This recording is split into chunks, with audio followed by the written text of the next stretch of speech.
no flex, the livest one in the section. Fit the runner, boy, you nigga, no question. You will run a motherfucker high stepping. Hey, you never had a big enough weapon. Motherfucker never learned your lesson. I'm a 88 pack nigga, woo. I'm a 88 pack nigga, woo. I mean, day walker, drink blood, trains out, full moon, motherfucker change like a hoe, nigga. I'm just a nigga from the hood, tryna stack a little cheddar for the money.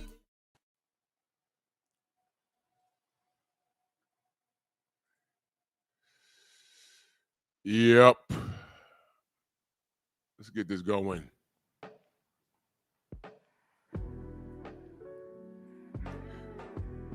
Drew Titan, Bronx on deck. Shout out to the mighty LDBC. The grind don't stop. Let me bring y'all up to speed if y'all a little confused. Got a strike on my boxing channel. But yeah, I was talking to YouTube yesterday. Apparently, I said something yesterday about 5 minutes into the stream, and some knuckle dragging, booty clapping, pillow biting, flag waving, asinine idiot got offended. So I can't go live there. I can't do anything there. I can't even put on a post for the next 7 days. This is what they do. So when I make reference to Miguel, you know, this is what I'm talking about. When you talk about people that these dudes who are, and let me explain something to you about YouTube. There's no due process. There's no due process. They pay the same type of college students that Charlie Kirk would go and debate. They pay kids like that to oversee your content. And the weird thing is, these are people like you and I. These are people like you and I, and what they do is these are like Gen Zers. You know, they're not used to going out into the field and working with their hands. They're not used to dealing with day-to-day people.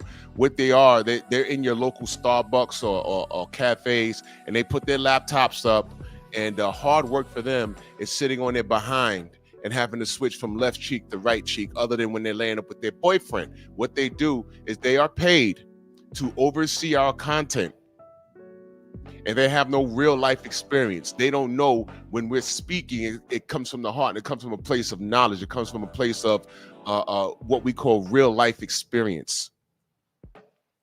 They will never know what it's like how, you know, you have to be a certain age, like how we, you know, when we say that, you know, these young cats, they clown us for being a certain age. I always tell them, you trying to get to our age, man, and you might not make it. I mean, let's look at the facts here. These kids are oversensitive. They're the most sensitive generation I've ever seen. Everybody says, oh, you're bullying me. Y'all call it roasting today. When we was coming up, we called it snapping. I grew up on mama jokes, and we were brutal. But you know what? Years of that made my skin thick, which is why nobody on YouTube could say or do anything. Well, they're not going to do anything because they're cowards, but they can't say anything to make me like snap. Like, oh, what? No. There's nothing you can say to me that it's been done. They've tried. It doesn't work. It's when I retaliate, all of a sudden I'm the villain and they want to pull up. And they've yet to do it. 6 years up, they've yet to do it. But they have thin skin. All of these kids are on Ritalin and Adderall. They're on all kinds of medication for their feelings. When the reality is, what they needed was a father in their house to slap them upside their head and say, yo, why you mad at some kid at school talking about me or your mama? They don't know us. Man, stop whining. I got to go work a 12-hour shift tomorrow. I need you to go to school, get that education to be the best you can be. You're really not even going to school to make friends. These kids don't know how to be social. They're growing up online. They're dating people online. How do you meet someone? You slide into their DMs. I've never heard of such a thing. It's disgusting. But these are the kids. And you have a 18, 19, 20-year-old, and they pay them like $80,000 a year, and your job is to sit in Starbucks and oversee adults' content. And you're not even an adult. You don't even know why I'm saying this. And don't let them have an infatuation with the topic or the person that you're talking about. So when I do this, I do it for a reason. Because I'm willing to bet the person overseeing my content is a pillow biter. I'm willing to bet when I was at the height of the Ryan Garcia thing, oh my God, every day it was something new with my channel. Every day. Every day. So when I ask y'all, like and share the video, we're up against the machine. This is why I tell you to do it. This is why I dual stream. And I just told this person I was talking to yesterday, I said, yo, look, so I'm in violation. I said, what are the rules and regulations in reference to being in compliance? I've been here before. I just want to see, because they all say different things. I want to see what this person said. And what they do is they send you a link so you can read it. I said, no, I know the rules better than you do. And I said, I'm gonna prove to you that I'm not in violation.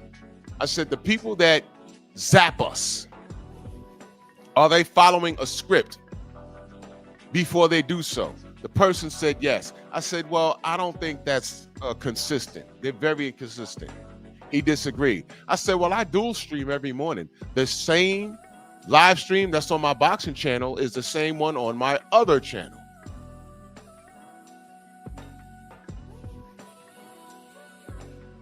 Then he puts me on hold for 5 minutes. Well, too late, because yesterday's live, I took it off of Pep Talk. It's on Patreon now. Oh, Teach, I know I'm talking about that right now. It's not on.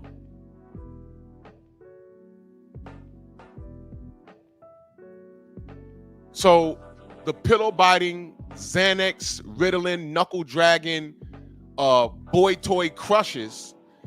What I'm letting y'all know, if you're a content creator, is if you are talking about someone that they masturbate over,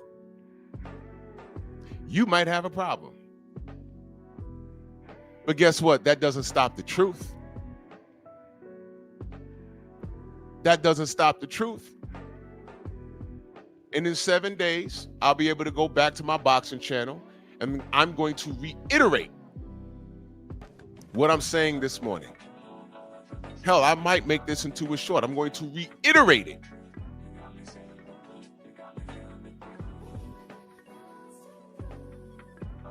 I'm going to reiterate it. You know how I know that these guys are full of crap?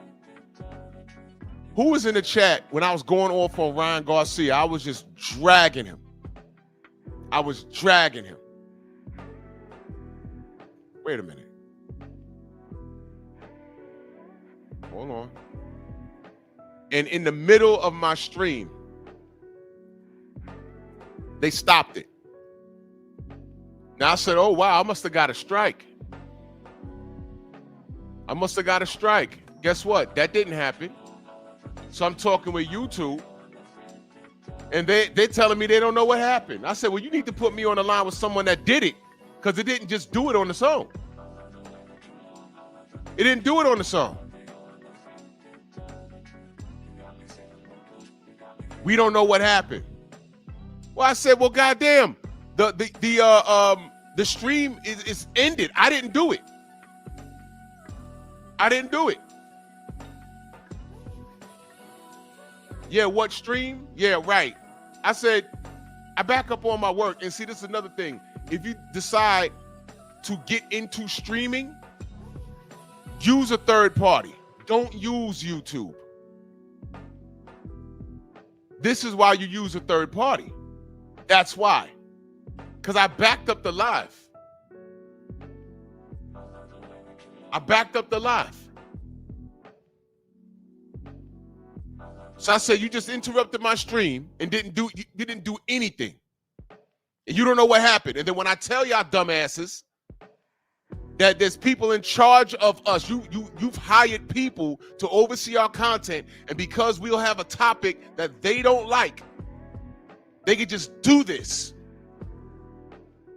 So you interrupt my stream. You interrupted my stream, but you didn't give me a strike. Well, documentation beats conversation, because that was so blatant. I have the live, and I backed it up through StreamYard. That's why every time I turn around, they mailing me emails. What can we do to make they want you to do everything through YouTube. And every time I get that email, I answer it. And I tell them what they're not doing. Y'all have this music. I don't want to use your music. Oh, can we split screens? No, no. Y'all don't do it as good as StreamYard or Melon. Y'all don't do it as good. Nope. No. No, you can't help. No. I'm good with the third party, because the biggest thing I can do is back it up. Because imagine going through the YouTube studio and they interrupt my stream and then it's not in my library, because guess what? That is not in my library. I said, yo, there's a stream there. I was on for like an hour. It's not in the library. Don't worry. I said, I have it. I backed it up on StreamYard. It's on my external drive. I backed it up 3 times. And you can't give me an answer? Okay. So the YouTube police are a bunch of big-lipped, knuckle-dragging, oversensitive, Xanax and Ritalin in your bloodstream, pillow-biting, oversensitive kids sitting in Starbucks right now sipping on a $10 latte. And you have no concept of what real life is. You can't even do 5 push-ups. But you smoke a bunch of weed and you spoon with your boyfriend at night. So when I say go subscribe to Bear Cave Entertainment, and thank you, Perfect Black. Go subscribe. I got 2 backup channels. I didn't get into YouTube to get rich. I came in here to join a movement. It's really not hurting me. But what they make it obvious is the machine wants to direct how you think.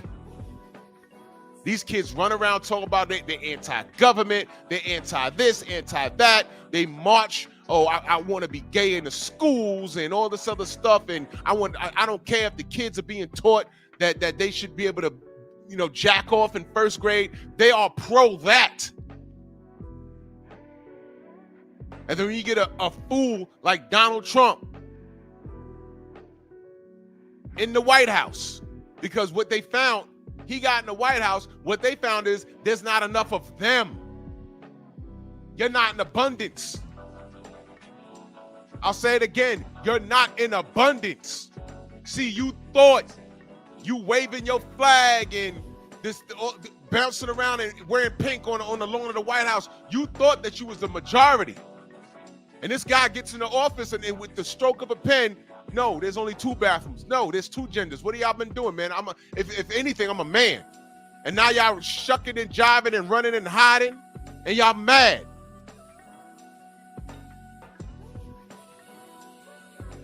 That's the only problem I don't have with what he does. Y'all got way too loose. Y'all got way too loose. And now the latest thing is some pillow-biting, knuckle-dragging, oversensitive, Ritalin sipping pillow biter is mad because I made this Mellow Yellow turn into a monkey. Well, you're gonna be really upset. You're gonna be really upset. I am not. You just made it worse. You just made it worse. Now I'm gonna be really select. I'm gonna be I'm gonna be ninja style. And it's just actually gonna be fun. You see, I had another meme of him doing something else. I had the same meme of the people looking around, and then when it cuts to Tank, like right here, I had him turning into a monkey and running off in the back. I still have it. I'm gonna put it up on my Patreon. Go subscribe to Patreon.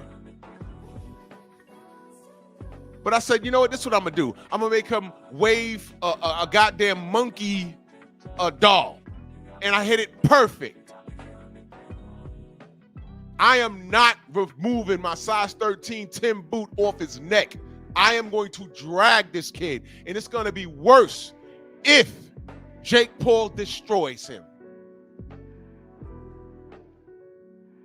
It's going to be worse. You just made it worse, you pillow biter. And that was a strategy. I told the fool that I was talking to at YouTube yesterday, I said, man, pull up. And I hope you're watching, Patty. That's not your real name. And by the way, if you ever talk to YouTube, you got to demand to speak to a real person because it tells you you're talking to AI at first. No.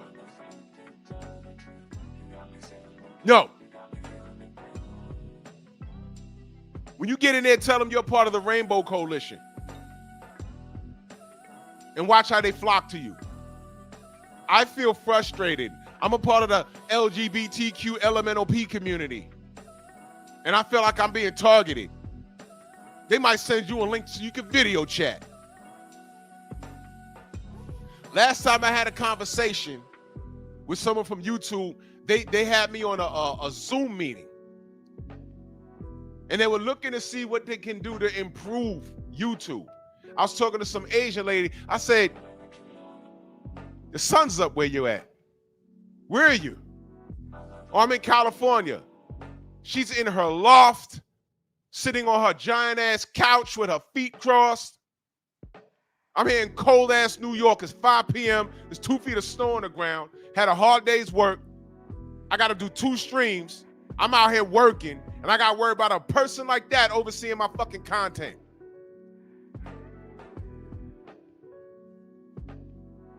When we get on here and we're talking about boxing and we talk about real life experience and how boxing is relatable to life, they can't relate. All they know is tattoos, hair, and this guy look cute.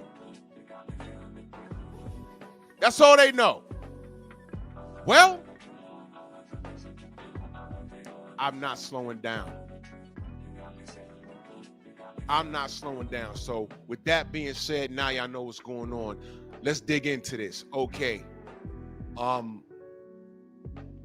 topic is, why didn't Tank fight? And maybe, God has a plan. God has a plan. Because I was going to drop a link in reference to this because I want to know what the audience had to say.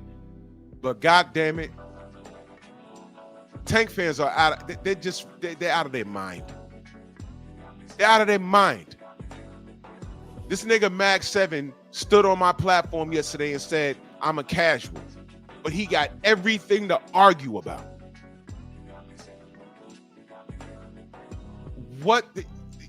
Look, this is why I drop links. Y'all need to see the caliber of the Tank fan. There's nowhere to go. Now, there are 15 faces here. And since 2018, the challenge, I want the Tank fans to explain why Tank didn't fight these 15 faces. This is from 2018 until today. Perfect Black, I appreciate that. This is from 2018 until today. Now, here's the thing. Some of these fights didn't have to be made. But I want to see what the Tank fans know. Don't tell me what you think. Tell me what you know. Tell me what you know.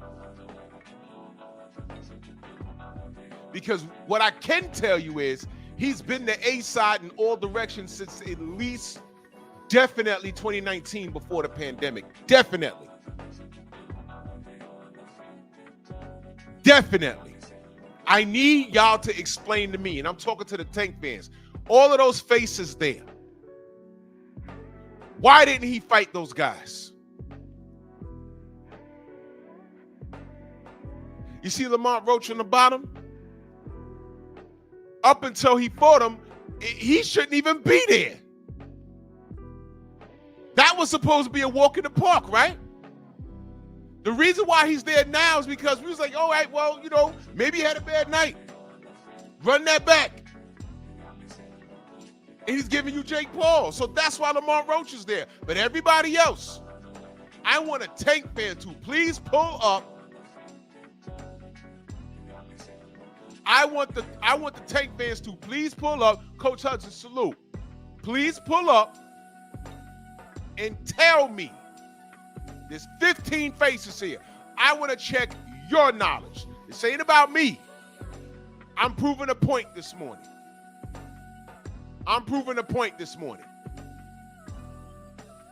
Like the video, share the video. Pull up. Go subscribe to Bear Cave Entertainment. That's my third channel. Let me go ahead and pin that.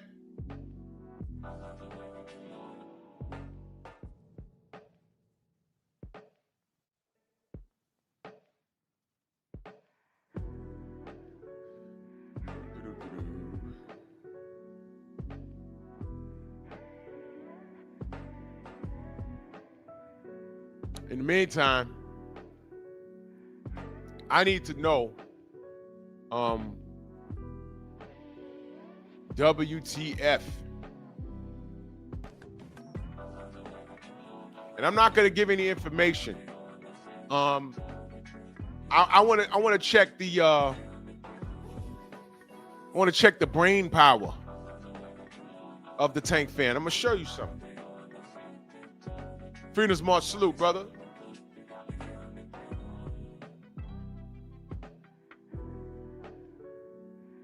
Thank you, Tay-Tay. I just got your text. Thank you so much. Appreciate that.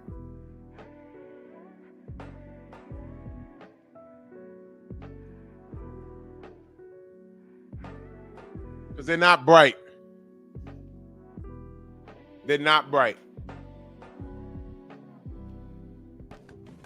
I kind of wanted to do this on my other channel too, because it would totally prove a point. The question would go as follows, and I'll just leave that there. You know, ain't that many Tank fans. I saw Delano in here, but you know, whatever. The first thing I'm going to ask is name everybody on this page, and I would ask y'all not to put names in there. Don't put no names in there. I would ask them name everybody on this page. There's 5 faces on here. Name everybody. Because in order to complete the assignment, you have to understand what you're doing, right? So first off, I would ask you to name, Mark, what up? Name everybody on this page, right? And I say this respectfully. The average Tank fan can't name everybody on this page. The average Tank fan can't name everybody on this page. So if you can't name everybody on this page, when I ask you why didn't Tank fight them, you think I'm going to get a logical answer? I'm talking about a logical answer. A logical one. When they how's it going to give me a logical answer when they don't even know who some of these motherfuckers are? Some of them are obvious. Some of them are not to the average Tank fan. So if you don't know who the fuck they are, how are they going to tell me that, you know, it's their fault that Tank didn't fight? Now, you might get a Tank fan that thinks they're smart.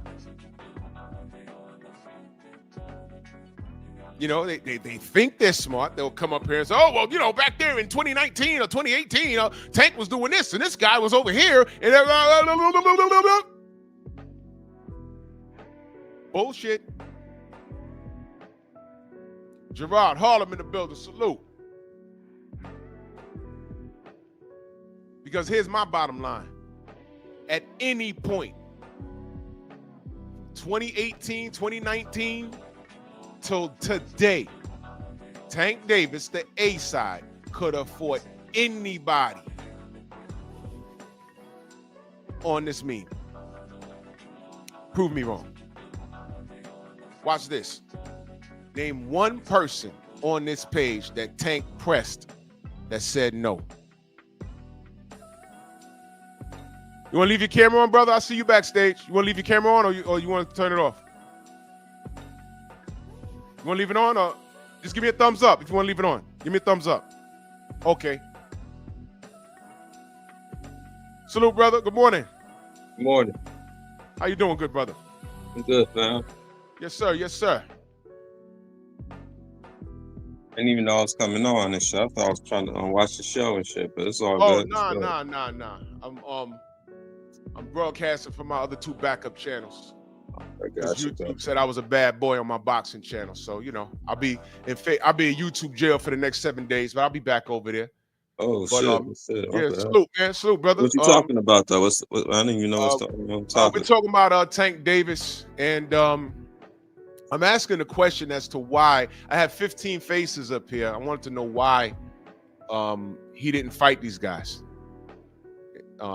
You know, if anybody could like have any knowledge that I don't know about as to why he didn't fight these guys. You probably on the same cue. I just think Tank is scared, man. It's like, I think he said it. You know, I think he has sort of like a PSD about losing and being a meme and all that type of shit. I don't think he can handle that type of pressure. You know what I mean? So I think that's why he stayed away from some of the top champions in boxing. But on some true shit, I think Tank is talented enough to fight those guys. I don't think he just have the mentality to fight those guys. But I think he has the talent to step in the ring with those guys. I agree 100%. I agree. Everything you just said, brother, I agree 100%. What I don't say, me and you on the same key. Yeah, no doubt. The thing that upsets me with Tank Davis is because I supported this young man. I really did. I really did. You know, before he had 1 million tattoos, he only had a few of them. He had the waves, and he was being mentored by Floyd. So I said, well, you know, I believe that he's being steered in the right direction as far as business is concerned, because Floyd did very well for himself. I bought into the idea that he wouldn't get robbed as far as money is concerned. I had faith in him, Floyd, Al Heyman, because Al Heyman taught Floyd very well. What people may not know is that Floyd Mayweather retired after the Ricky Hatton fight. A lot of people don't remember that. He retired, and the rumor was, and I don't know if this is true. The rumor was he got like did dirty as far as his income, and I think he only had 15 million in the bank or something about that. The number 15 million was in my mind. Like I heard it from somewhere, but he came out of retirement and fought Juan Manuel Marquez, and then he kept fighting, and I heard that was part of the issue. He came back for money. It wasn't like really loud about it. I don't know. I can't deny or confirm, but he learned lessons. And then when I see a guy like Tank, you know, who had a quote unquote good story, he came out of Baltimore, you know, he beat the odds. I'm proud of things like that. And then there was contemporaries that were around, and I was kind of confused as to why he wasn't fighting them. And the most shocking thing was when I wanted him to fight Vasily Lomachenko, because I had a very big problem with how HBO pushes these European fighters. And I'm not saying Lomachenko is a bad fighter, but I said, man, you know, this kid Tank, he has to stop this train before it gets rolling. And all I wanted him to do was beat Loma. And at that time, I saw Loma's kryptonite early. Orlando Salido came in there and beat him up on the ropes, and Loma couldn't get off on him. And I said, man, Tank will kill this guy. And I said, man, and then Loma started to talk shit about him. I said, nah, Tank got to get this guy. And then Floyd was saying things in interviews, and Tank is just standing there like, I'm like, oh, man. I said, no, Tank got to speak up. He can get this guy. I need him to get this guy now. And he never did it. And it got progressively worse. So from that year all the way up till now, I was talking with my brother Xavier yesterday, and I was in the gym and we was on the phone. He was like, wait a minute. There's like 15 guys that he could have fought and he didn't fight. Now, I will admit, some of this is timing, but I wanted to see what the Tank Davis fans actually know. Some of this is timing, but he could have called for anything. I think, I don't mean to cut you off, but go ahead, bro. Go ahead. I think what Floyd was trying to do, you know what I'm saying, is trying to make sure that he wasn't over his head. And at that time, I don't even think Tank was in like good shape. Like he wasn't in like that type of mental state to be fighting somebody like what's his name, Lomachenko at that time. I don't think in his mind he had the right mind state and stuff. I don't even think he was in shape and taking care of his body right to be in a type of fight with him at that time when Loma was calling him out. I think he was still green, and I think Floyd was trying to keep him away from that. I agree with you, brother. I agree. I think Floyd was protecting his product. Yeah, exactly. Because he's also a fighter and he understood what Tank's kryptonite was. So I get that. But at the same time, in that division, there was a lot of people running around there where it's like there was no getting around it. Now, what he did give us, he gave us Pedraza, but what bothered me was that when he put him in the ring with Pedraza, there was a belt involved. A good fight at first. Yeah. He put him in there. There was a belt involved, and Tank's statement was Floyd tried to set me up, and I said, what do you mean, brother? That's not a setup. This is one of those career defining fights, man. And he won. He did win, and I said, well, how did he feel that was a setup? So I was listening to him say certain things, and it became very bothersome, and I'm like, well, what is this kid doing? Let me get to this super chat. Smoke and Talk, my brother, go subscribe to Smoke and Talk podcast. This is my fam out of Baltimore, real Baltimore. He said, what's up, y'all? Baltimore in the building. Drew, what we doing, man? You know, we talking about this kid that's not repping the city too bad. I mean, he's not repping them too good. And I'm just holding them accountable. That's the fam right there. Smoke and Talk Podcast, LLC, man. Salute to you. Yo, bro, they got me in YouTube jail. That's why I'm over here. I was just trying to watch the show. I didn't even know what you'd even talking about. I was like, hey, something about StreamYard. Let me go here. I'm thinking I'm trying to watch the show and John. I'll try to hold Tank down as much as I can. I'm not like the biggest Tank fan, but I try to be the reason, I guess, to try to figure out why he hasn't fight some of his contemporaries. I think he should have fought, even though I don't think he would have fought him.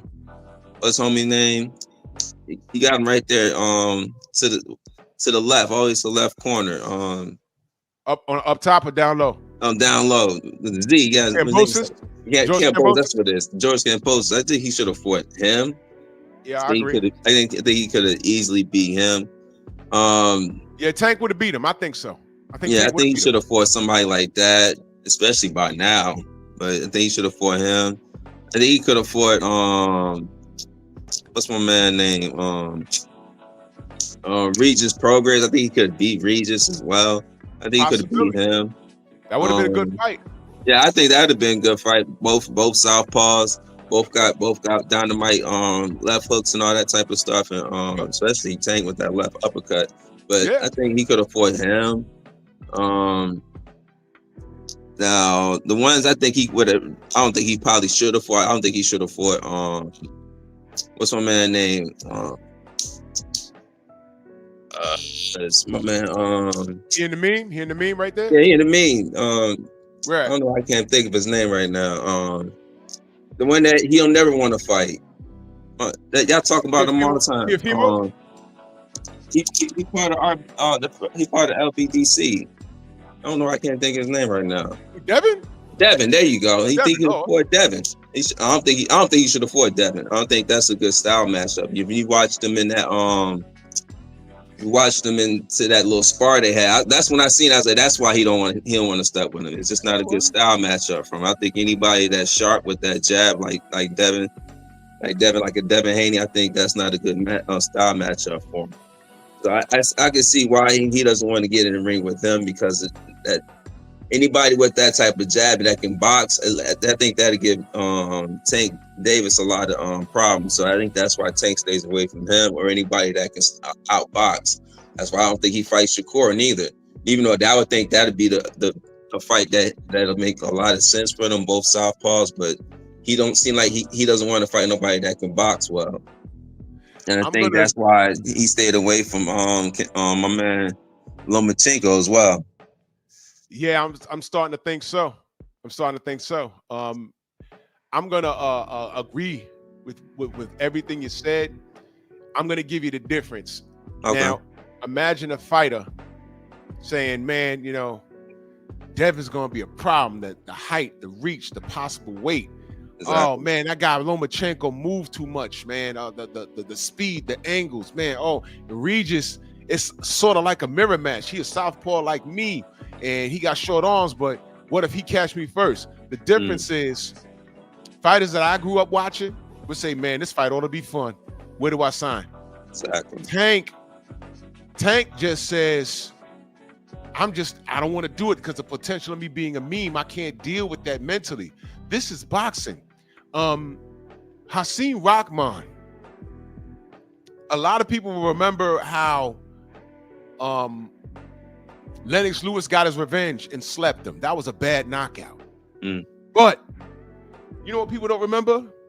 Hasim Rahman had a problem fighting a Russian guy named Oleg Maskayev. If you never saw that fight, I'd have it. Look at it. Okay, did you ever see the fight where Hasim Rahman was fighting this white dude and dude caught him in an exchange and Hasim fell out the ring? Yeah. That was Oleg Maskayev. Okay, I seen the highlights of that. Yeah, I saw that live. Facebook type shit. Oh wow. I saw that live and I said, oh shit. And it was just one of those things where if you watch the fight, there was something about Oleg's style that Hasim couldn't get with. It was like confusing to him. Sort of like Evander Holyfield and John Ruiz. There was something about John's style that Evander couldn't dominate. Like Ali and Ken Norton. There was something like Ali couldn't dominate Ken Norton. He couldn't dominate him. Like there was something about it. Right? I can go on and on. There's a lot of examples of that. But Maskayev, for some reason, and no one even talks about him these days. But there was something about that style that, like, it's like, come on. And Hasim Rahman was a top tier heavyweight, and they got caught in an exchange, and Hasim ate the punch, and when he fell, he went right through the ropes and onto a table and onto the floor. Yeah. And it was a clean hit, and I said, oh shit. Now what people don't remember is they rematched. And he beat him again.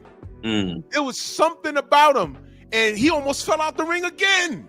Damn. But he landed on the second rope, and I'm watching this like, yo, come on, what the fuck, Hasim? But that's life. Now, the reason why I brought that up was because if anybody had a reason to hang it up out of embarrassment, it was that guy. It was Hasim Rahman. No, he got the Lennox Lewis fights after that. Now, I talk about styles making fights.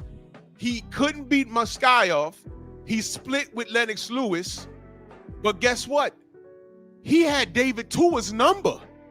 For some reason, David Tua couldn't dominate Hasim Rahman. He couldn't outbox him. It was weird. It was so strange. It was like, what is going on here? That's why boxing is so, it's such a wonderful thing. Because this guy could beat this guy, but this guy might not be able to beat this guy. So you have 15 faces here, and you get Lamont Roach. I didn't even think Lamont Roach was going to do that well, but he did well. I didn't either.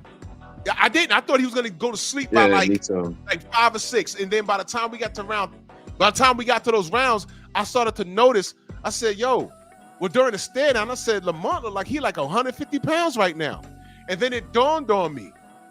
Lamont, he was brought up from 130, but he didn't have to remain 130 at the weigh-in. He had to make 135, and there was no rehydration clause on him. So you think he was like 150? Say again, brother. You think he was like 150 that night? Because he was kind of big. No homo. I think so, because who the fuck stands in the pocket and fights Tank like that? Exactly. And I thought it was because they fought so much, and I guess they kind of studied him. But you're right, he did kind of sit there, and he was taking some big punches. Tank caught him with 2 straights back to back. Usually people don't just sit there and be like, I'm good from that. You know what I mean? Right. That that was eye-opening. I said, Yeah. "Wait, what the fuck's happening here?" And another thing, if we want to go there, we knew who was doing the drug testing for this fight. Mm. This is the first time we knew. I said, "Oh, they on Vada today? Oh, okay." And now Tank ain't got this cracking power no more. And he's getting knocked off balance. He's taking knees. I said, "What the fuck's happening tonight?"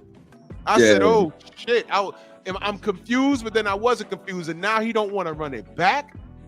You know, it's a little strange, but I think the chickens have come home to roost. I think so. And all I want to Tank is really just trying to get his money. I think he's really about that. He's like, I'm done with this, bro. I don't think like this. I think that's what I agree with him on. I think at this point in his life, he doesn't really care. He doesn't have that raw emotion of boxing anymore. I think he's out. Like when you want to retire, I think this is where he's at, and that's why he's not focused like he once was on it. He says it all the time, like, you know, I'm thinking about retire. And when you're thinking about retire from a brutal sport like that, it's time to give it up. And I think this is his way out. That's just me on that. I agree. And look, I said it before. I said, listen, if he don't want to fight no more, get him out of boxing. Fine. Just leave, bro. Exactly. Because I don't like fighters sticking around longer than they need, longer than they want to. It's dangerous when you need to. Exactly. So when I say things like, bro, get your Jake Paul money and get out the sport if your mind's not in it. And this is what he said. And if he's not in it, go. He said he wants to get all the anger out of him. He got daughters. He wants to go get therapy. When the fighter starts talking like that, then it's time to leave. Because if you stick around a moment longer than you have to, that's when you get hurt. When you have to fight for the bread. So I hope they took good care of him as far as finances is concerned. Exactly. And I hope he doesn't get hurt against Jake Paul. I want him to leave and go raise your family. But sticking around and trolling and talking shit, that's what makes me want to see you mix it up with your contemporaries. And if you're not going to give me that, get the hell out the sport, young man. Get out the sport. It's okay. Leave. But then when the conversation comes up about Hall of Fame and this, that, and third, I don't consider him. I don't. I really don't. Because I got 15 faces on here that he did not even fight. I did not ask for Ryan Garcia. Ryan Garcia is not one of the four kings. He was never a champion. He's a cheater. He's a racist. I don't even acknowledge that. I did not ask for Hector Garcia. I didn't ask for that shit. I didn't ask for Yuriorkis Gamboa, since people want to bring him up. I didn't ask for that. And he had problems with that. He had a broken Achilles. He had a problem in that fight. Yeah, there's a lot of shit that he did do that I didn't ask for. The Pedraza fight, I didn't mind that because that's one of those career-defining things. But the rest of this shit, I didn't ask for. I did ask for Gary Russell Jr. when Gary Russell was on his bumper. Yeah. When he had a weight problem. This kid missing weight and all kinds of shit. Gary Russell came through. He said, yo, I want the smoke. He didn't do it. Tank is a weird kid. But I'm done trying to figure out what is he going to do and asking when's he going to do it. Get out the sport, bro. Get out the sport. I'm cool with it. Leave. This shit with trying to get Lomachenko, knowing that his back is all broke up, but Shakur saying, nah, title unification right now. And he's giving us Jake fucking Paul. Remember what he said? He said, when they asked about Shakur, he said, for what? Exactly. What you mean for what? I said, yeah, he's fighting Hector Garcia. I was like, for what? Why would you do that? Hector Garcia over Shakur? Hector Garcia over Devin? Really? Come on, bro. You got to do better than that. You got to do better, man. This is crazy. This is wild work, man. I think Tank's fans are just, they're a little erratic with him. And I've seen it. I've read a bunch of comments and shit when I be looking at comments about him fighting whoever and whatnot. I think they're a little erratic, man. And I'd be like, man, like, Tank is good, but until he actually fights somebody that's on the same level, you don't know how great he is. Like, he's good, but you can't say that Tank is great until you see him fight somebody that's on his level. That's how you tell what greatness is when you have to figure out how to beat somebody that's on your level. You're like, damn, man, he's taking this away from me. I can't do this. I'm gonna have to do this. That mind, that chess piece between each other. That's how you tell how great a fighter is when he's down and out with somebody on that same level, on that same plateau, and you got to figure out how to break this guy down. You know what I mean? Yeah, I've never seen Tank have to dig deep. That's what I'm saying. Or go to deep waters, none of that. Right. The only thing that I seen him do when he broke his hand, because I do believe he broke his hand when he fought Isaac Cruz. Real talk. He didn't have to dig deep. What he did was he used his movement. That's what he did. He used his movement, and I appreciated that. And I had Tank winning the fight. He showed a little grit, but that's not digging deep. When we say digging deep, when I say digging deep, I want to see, like, all right, Sugar Ray Leonard versus Donnie Lalonde. Sugar Ray had to dig deep. Yeah, he did. And he was old. Yeah, he was old. He was like 2 weight classes above his normal weight class. And Donnie was hurting him when he hit him. Donnie was a bigger guy. He dropped him, and there was a big element of danger. I remember watching that live. I was a kid, obviously, but I said, "Oh shit!" I mean, that's Sugar Ray. He's on the floor. Oh no! And you know, I ain't gonna hold you. You know, I'm in a household. You know, we all black, and we was like, "No, not to him." You know what I'm saying? We like, get up. And this is no shade to Donnie. This is you know how it is, man. This is no shade to Donnie. You know what I mean? I remember them selling that fight. It was pretty fun. But Donnie almost got him, man. Donnie almost got him. And Sugar Ray had to dig deep. And not only did he pull it out, he got the KO stoppage. Sugar Ray was a dog. Floyd Mayweather versus Shane Mosley. I spoke to Shane. I spoke to Shane face to face. I said, bro, take me through that moment in round 2 when you had him, bro. You had him. He was done. Shane said, bro. Shane told me. He said, bro, you know, I knew after when he got out that round, Shane told me, he said, I said, God damn, man. Floyd's a dog. Floyd's a dog. And I was talking to Shane at the Fatal Fury because he was in Devin's camp. And I was talking to Shane. I said, bro, I always wanted to talk to you about that. What was going through your mind? He said, well, I thought I had him. Because he said, I know I hit hard, man. And Shane used to knock the shit out of people. You know what I'm saying? And I'm like, man. And he said, I caught him clean. He said, when I caught him clean, I said, oh shit, I hit him. And then he clinched, he held on, and then they got into an exchange, and then he hit Floyd off the top of his head. And Floyd almost stopped.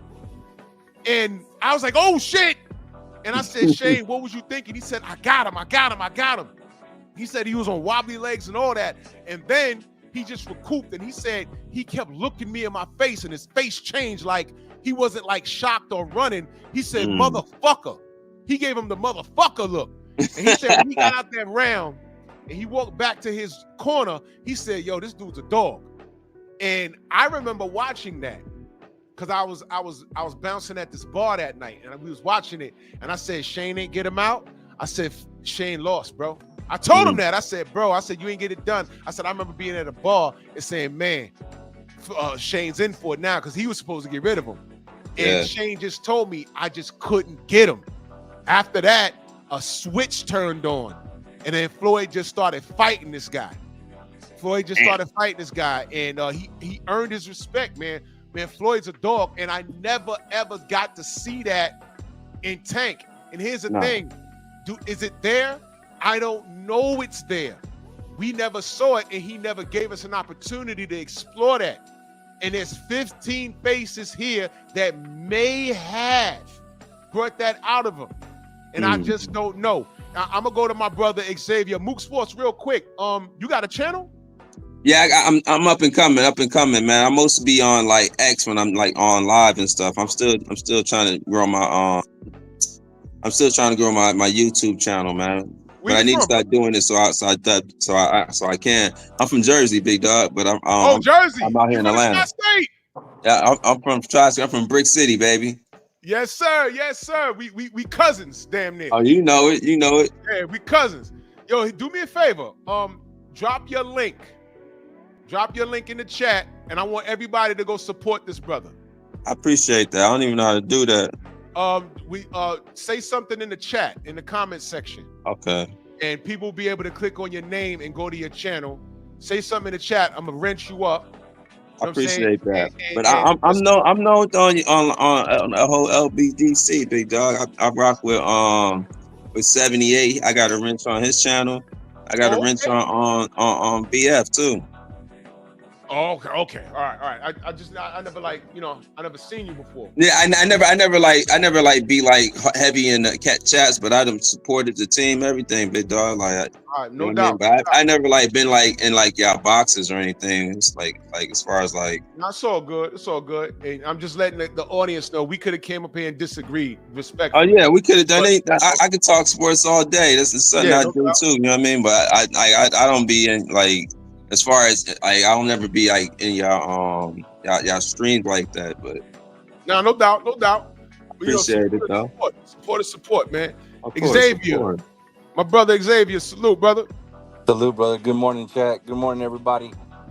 Yeah, this is a conversation we had yesterday, and it was like an epiphany. And I saw Stormy earlier. He said, "God damn, I didn't realize there was this many people." And Go I'm football telling team. y'all, I was in the gym yesterday, and me and Xavier was talking, and we just started dropping these names. We was like, "Yo, hold on, that's a lot of people." So I said, "You know what? I'm gonna talk about this tomorrow." And they put the kibosh on my boxing shit, but that's okay. And I revisited. It's okay. But I want to talk about Mikey Garcia. Oh shit. What year was that? Wasn't that around 2018, like 2019-ish? 2018, 2019, somewhere around there. Mikey was at 35, right? Mikey was at 35, and Mikey was looking for a big fight. He was looking for a big fight. He had just came back because Top Rank had put him on the shelf to keep him away from Lomachenko.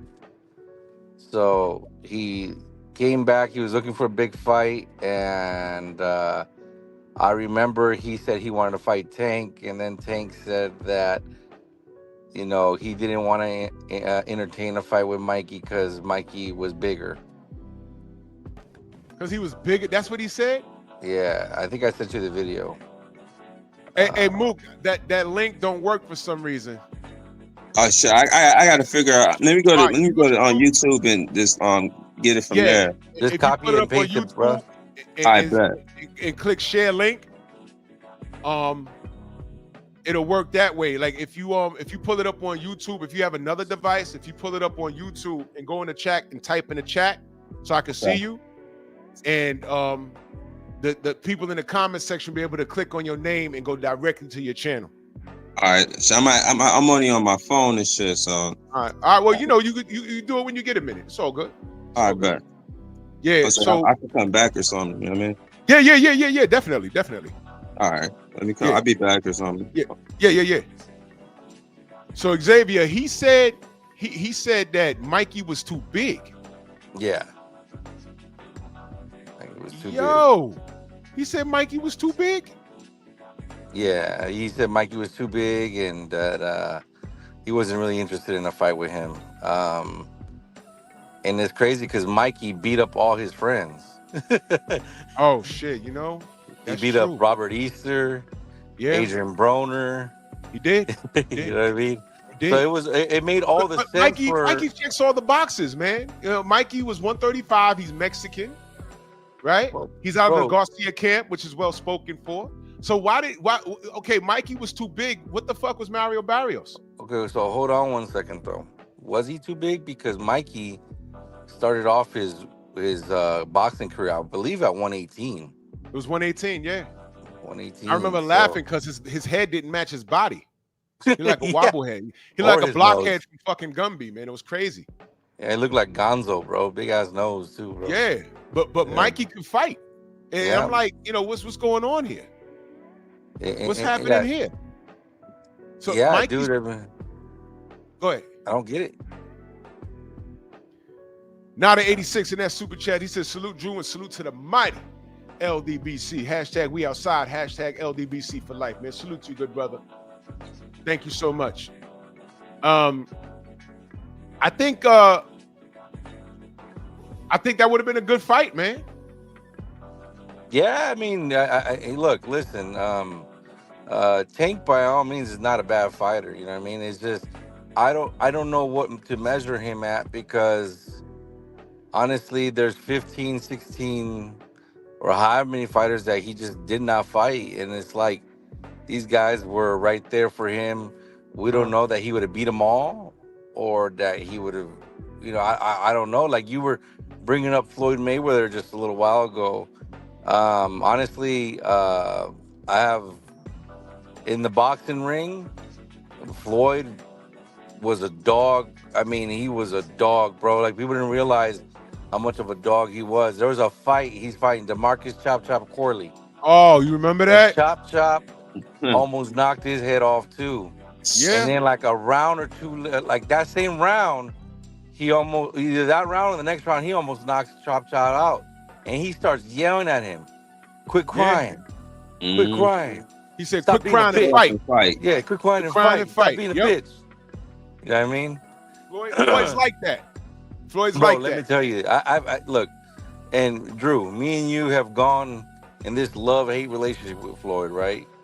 Yeah. Back all the way goes back to Facebook. Floyd may have not had triple undisputed or whatever and stuff like that, those accolades, but Floyd is a special fighter, brother. You know what I mean? Yeah. That guy, I mean, he fought. When I say he fought most of the fighters that he should have fought, because you can't fight everybody, bro. It's impossible. You know what I mean? Right. But I Right. mean, he fought the boogeyman at the weight class, Diego Corrales, right? Then Oh from boy, Diego Corrales, he fought freaking Jose Luis Castillo twice. twice. Yeah, you know what Yeah, I I mean? don't remember. Jose Luis Yeah, Castillo was an entire problem back then. Mhm. bro. Let me tell you something, dude. That dude was a That pressure. problem. You know what I Yep. mean? He fought Chop Chop Corley, who was supposedly the boogeyman at that weight class, bro. You know what I mean? He's fought everybody. Did he have some gimme fights in between? Yeah, everyone has them. You know Yeah. what I mean? And that's okay. I ain't tripping. You know what I mean? It is what it is. I mean, Canelo's had them. Floyd, everybody who's been in boxing at that level has them, right? Mhm. But Floyd, I mean, that dude, man.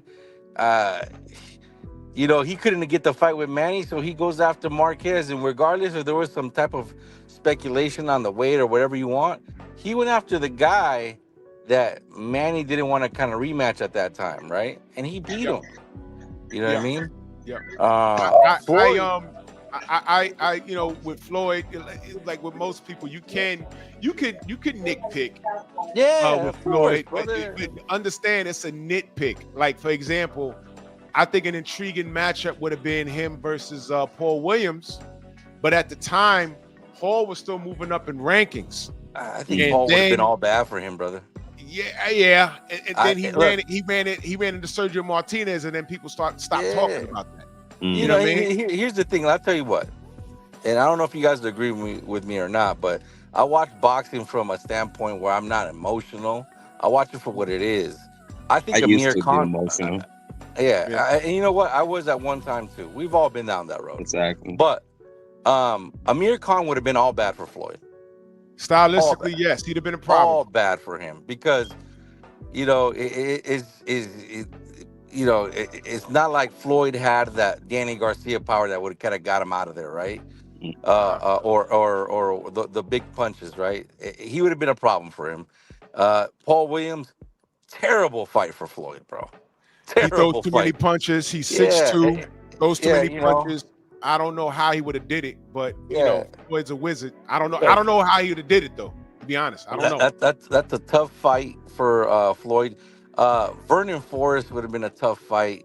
You know what I mean for Floyd. All right, let me park here for a minute on Vernon. Let me park here because I saw it on Boxing Scene. He's being considered for the Hall of Fame. Just put him there. But That's dope. if you want to apply the term duck to anybody in that era, in the early 2000s, it was Vernon Forrest.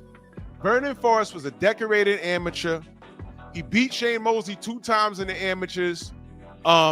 He was undefeated by the time he got to Mosley. It's just that Mosley had the machine behind him. Mosley had the looks, he had the build, and he got those Oscar fights. Everybody knew who Vernon Forrest was, and nobody wanted smoke with him, Floyd Mayweather included. That's a fact. And Vernon, listen, I'm a big Vernon Forrest fan, right? I could tell you to the fights when he had 5 fights, brother.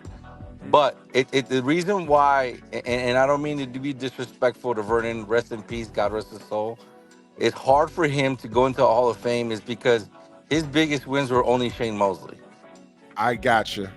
You know what I mean? He didn't really beat Ike anyone Cortez. else. He beat Ike Yeah, Cortez.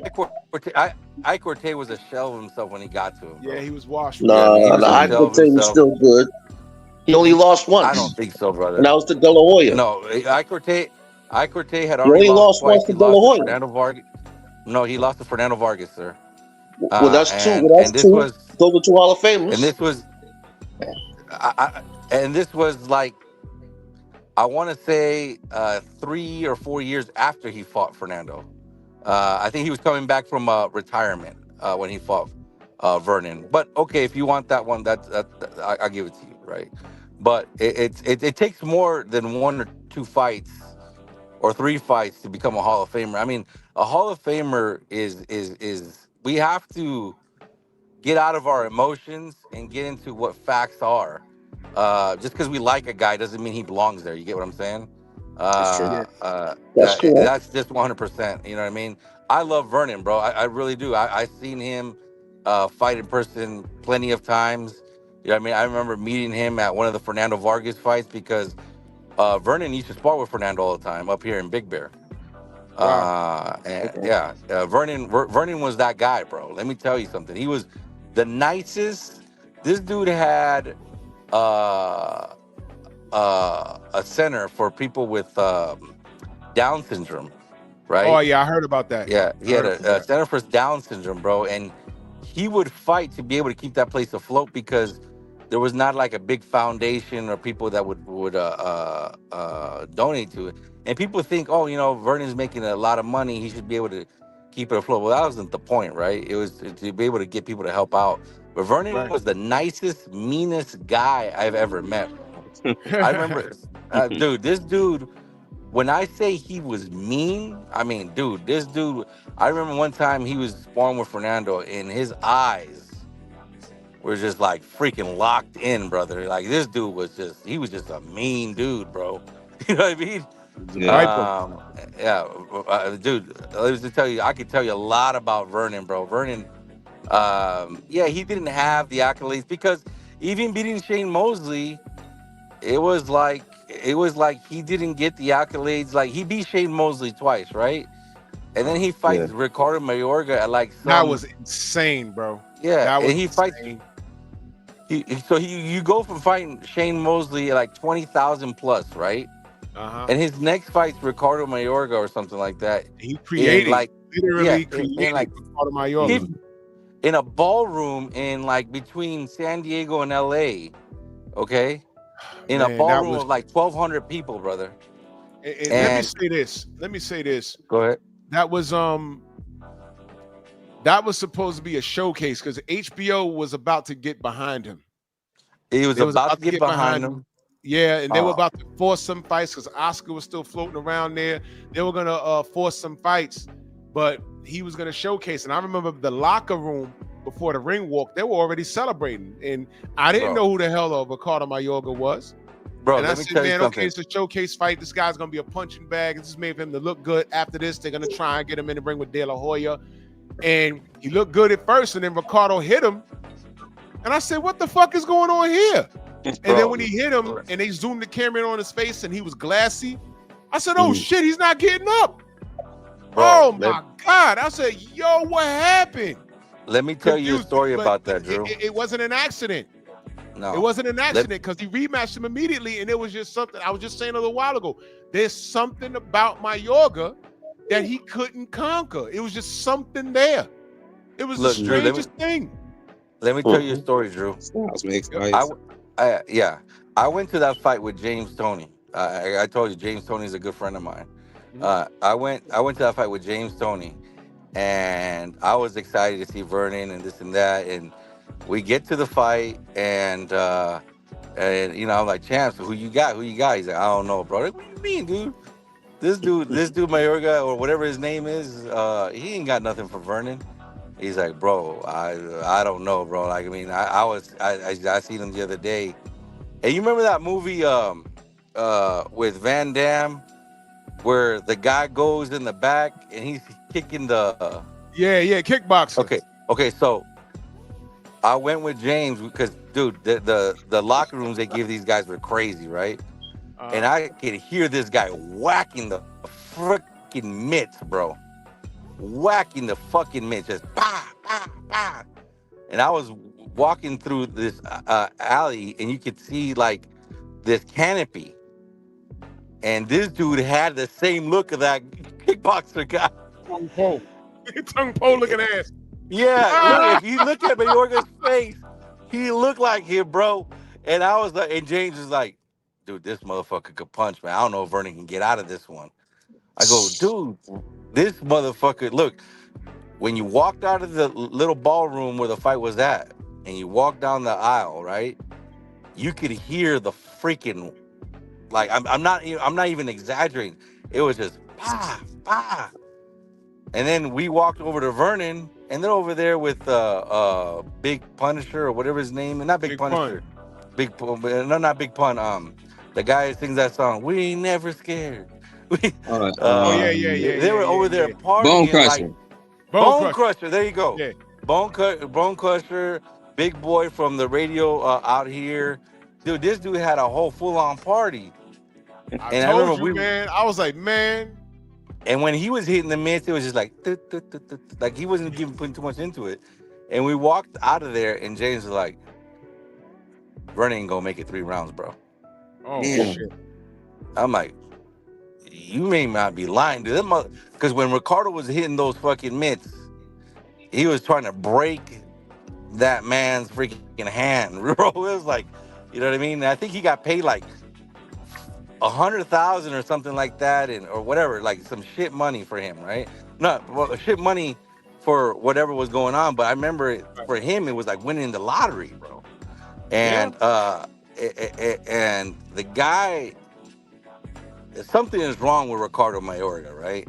And like you said, Drew, there's something about him, because it wasn't a mistake, because Ricardo went on to beat some other guys too, right? And compete with other guys. Yep. He knocked Trinidad down, competed with him. He competed with Spinks, you know what I mean? He had some good fights behind him. But yeah, dude, that was my Vernon Forrest story, you know what I mean? And yeah, just because we like a guy doesn't mean he belongs in the Hall of Fame. I mean, I like plenty of fighters, you know what I mean? Right.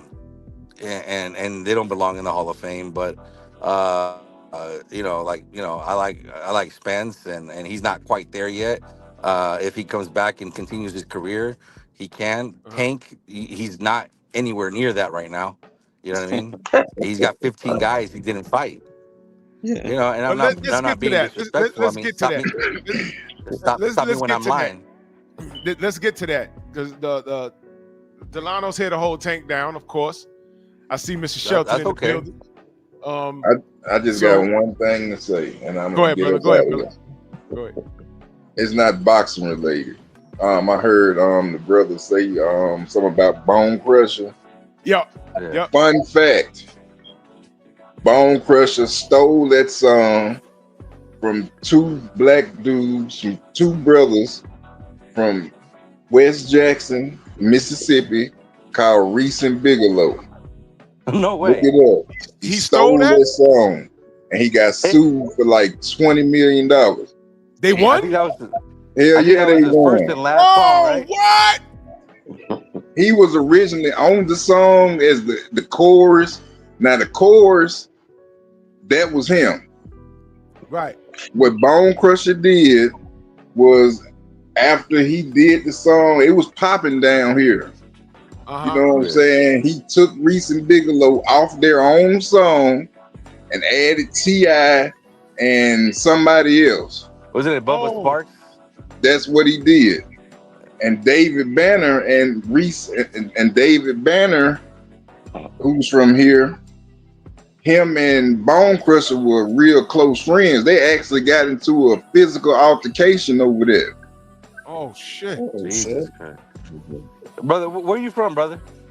Jackson, Mississippi. Hey, how far are you from Greenwood? Greenwood is depends on how fast you drive. An hour and a half to 2 hours. Oh, Jesus Christ. Hey, That's up in the Delta. That's in the country. Yeah, I Mm. family in Oh Greenwood, bro. man, he's like 20 mils. Ooh, Yeah, man, they stole That's that song from them everywhere. brothers, man. That song was everywhere. That song. That song definitely was everywhere. The original version is still on YouTube. Just look up Reese and Bigelow, Never Scared. Wow. Well, it don't matter now because they laughed all the way to the bank. I'm glad they won that, man. That's justice. Yeah, they sued the Oh, shit out of them. Ooh. Hey, somebody's static. I think Xavier driving through the mountains. He's kind of cutting out. Delano. Good morning. Yes, good morning, brother. Well, How you doing? here's the topic, man. Why didn't Tank fight? And we got 15 faces up here. So you know, Yeah. I'm looking at him. Well, hey. A lot of it is timing, I believe.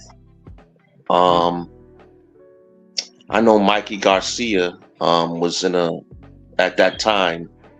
He was going up to get Spence, so I don't know if that would have ever truly happened. But it's a little before that, actually.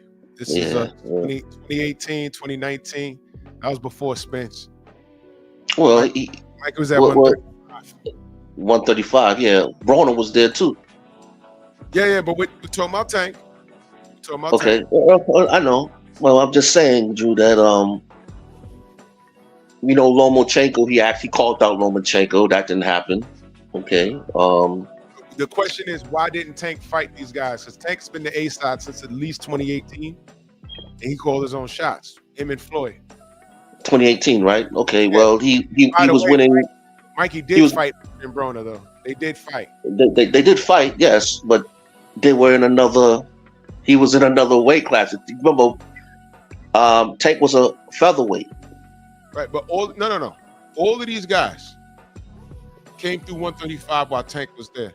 I just want to know, why didn't Tank actively pursue any of these names? Because I'm telling you, if he had at least two guys on here, I wouldn't be as rough on him.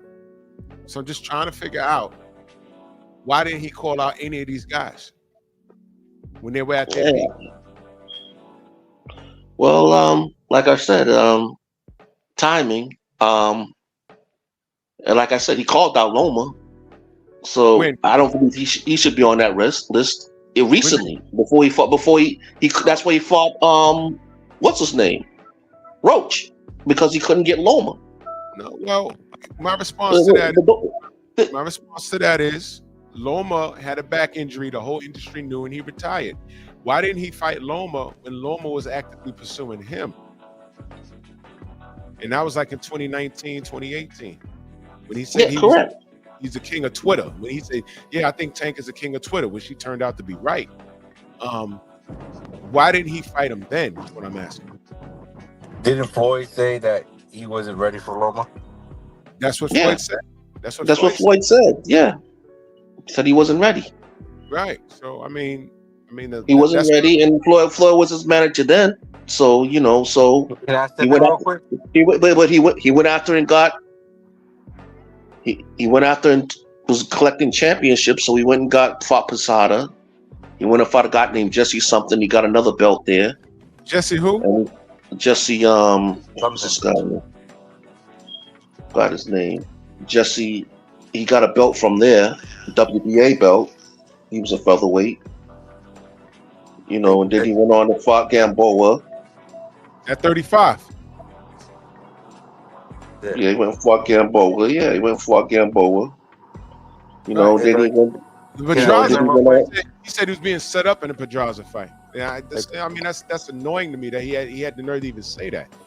I know, but he went through it. He went through it, and he prevailed. Can I step in real quick? Just real quick. Go ahead. Okay. So Tank wasn't ready for Loma. Okay. Was Canelo ready for Floyd? Well, Canelo wanted Floyd. That's true. There you go. Canelo wanted Floyd. Okay. But Tank didn't want Loma. Tank didn't want Loma. 15 other fighters, bro. Huh? And he didn't want 15 other fighters either. Well, those fighters were there. Those fights were there at the same time. Yeah. Brother, That's when you're true, a world but they champion, wasn't. when you're a world champion, you're ready for anyone. Now If let me you're not- let me go here. Let me go here, Delano. Okay, so Yeah. Loma is about, I would say 2018, 2019. My timeline might be a little off, but you know, bear with me. So you got Yeah. Lomachenko. Okay, so he ducked Loma. Now, because I remember because they were blaming Floyd and Ellaby for that, and I was too. I said they need to take the leash off this kid. This kid is nice with it. That's what I said. Okay, And yeah. then Ellaby was saying, no, Tank picks and chooses his own fights. When he said that, my antennas went up, and I said, wait a minute, huh? Who's lying? So Mikey Garcia came through 135, and he clearly wanted to smoke with Tank. And Tank said Mikey was too big. Yeah, he was a featherweight. He was a featherweight. I remember that. Mikey was on to bigger and better things. Mikey was going after Spence. So Mikey was taking care of 135. He was taking care of, there was Broner's friend, Broner, and there was other guys at 135. Then he went on and said, listen, I'm going out. Even asked for Lomachenko. They was trying to make that fight happen. Loma didn't want no part of him. So he went on to fight Earl Spence. That's not true. I was there. I was there, Drew. I was there. I was there. Mikey was the real deal at that time. I remember that. Loma, you said Loma didn't want no part of Mikey. That's what you meant? No. Yes, correct. Okay. He said yeah. That's true. Mikey didn't want no part of Mikey. Mikey went on to go over there, and there was another guy who was a Puerto Rican guy. They was trying to match Mikey and him to fight each other, but he lost. I forgot his name. Because he lost. You're talking about Juan Manuel Lopez. I think Manuel Lopez. But he lost. But they never made that fight, so he moved on. And he went up until he fought Earl Spence. That fight was made. No, that fight was made, and Mikey knocked him out in Dallas in 5 rounds. I don't remember the fight, man. That must have been that happened after Lopez got beaten. Hold on a second, Eric Jordan. Lopez lost to. Tank is only known for ducking and getting clapped by Miguel. I'll make sure y'all share these videos. I'm gonna be here for the next maybe 6 days or whatever the fuck. But anyway,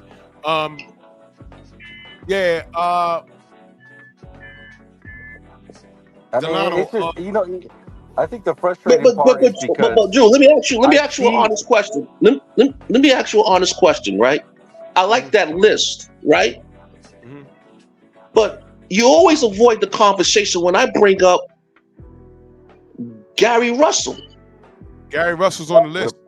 Yeah. But I'm saying Tank avoided him, but everybody else did also. I'm gonna say, I Not true. Hey. No. Listen.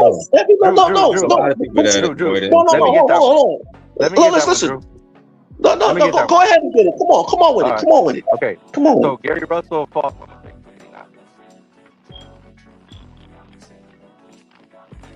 Xavier, you there? Xavier, you there? He driving in the mountains and shit. Shit always happens.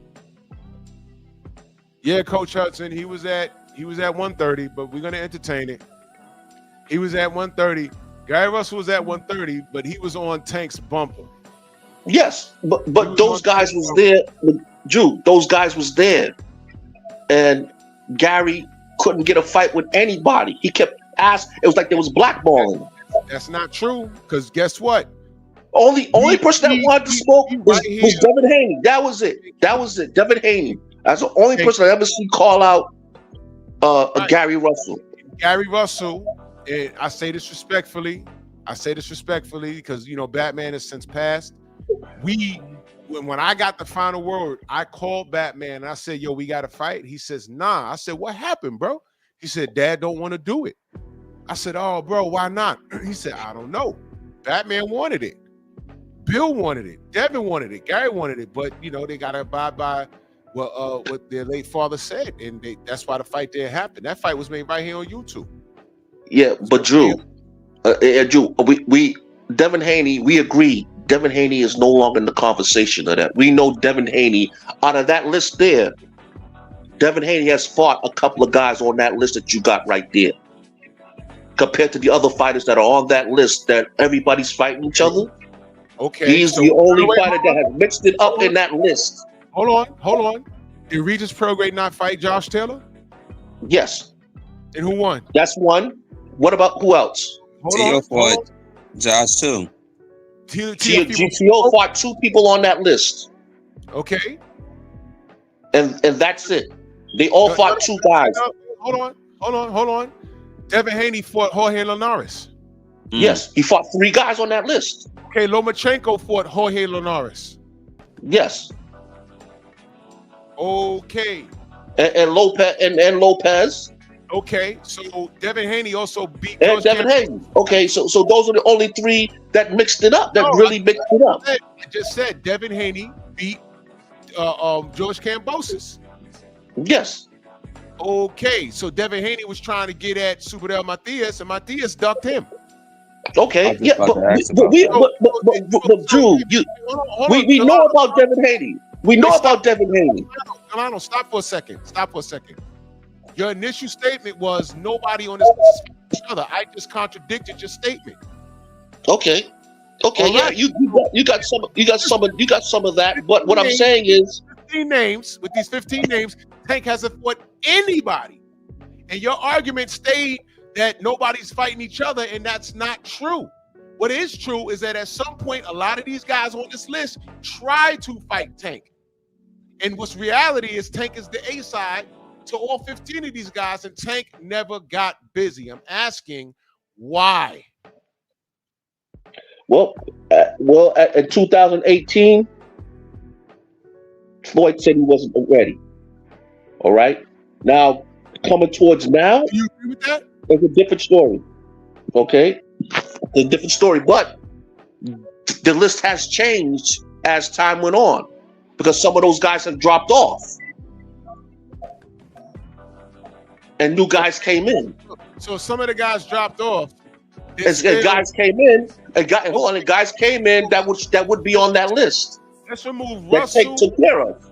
Let's remove Russell, Linares, Loma. Who else is there? Let's remove Josh Hold Taylor. on, a little minute. Huh? Or we can just start what's with the this. Why previous can't rematch Regis? Lamont Roach? We can just start with that. Yeah.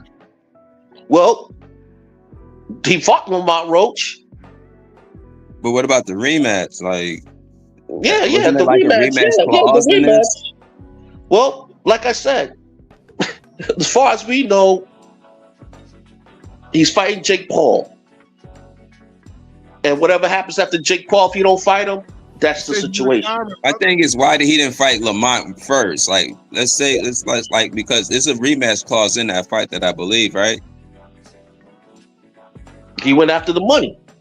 But if it's a rematch clause, why he didn't take the rematch first, and then he could have went to fight Jake Paul? That fight ain't going nowhere. Like, Jake Paul fights the most clownish fights he can think of anyway, so it's not like that fight wasn't going to go nowhere. He could have fight, in my opinion, he could have rematched Roach and then fought Jake Paul. That fight, trust me, wasn't going nowhere. It's going to make the same money it was going to make. Well, that's true. He could have rematched Roach. I thought he had the rematch was coming in, but after he didn't. So the money that he gave up, Jake Paul, was more. So he's looking for money. He said he's looking for money. I'm with you. And that's what he said.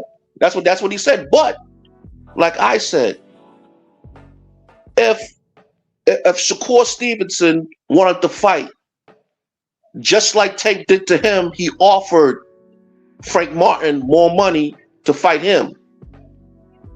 They should have offered more money than what Jake Paul is fighting for him and Shakur to fight. And then let's see what happens. Wait a minute, what? Yeah, re-say that again, man. Say that again? Nah, listen. Just The say money- it again, bro. I want to make sure. Listen. Okay, the money that Jake Paul was going to give Tank, right, to fight Tank, right? Uh-huh. Just like Tank gave money to take Frank Martin from Shakur Stevenson, that everybody's saying, right? Yeah. Shakur Stevenson's promoters, whoever that is, should have offered more money, should have outbid.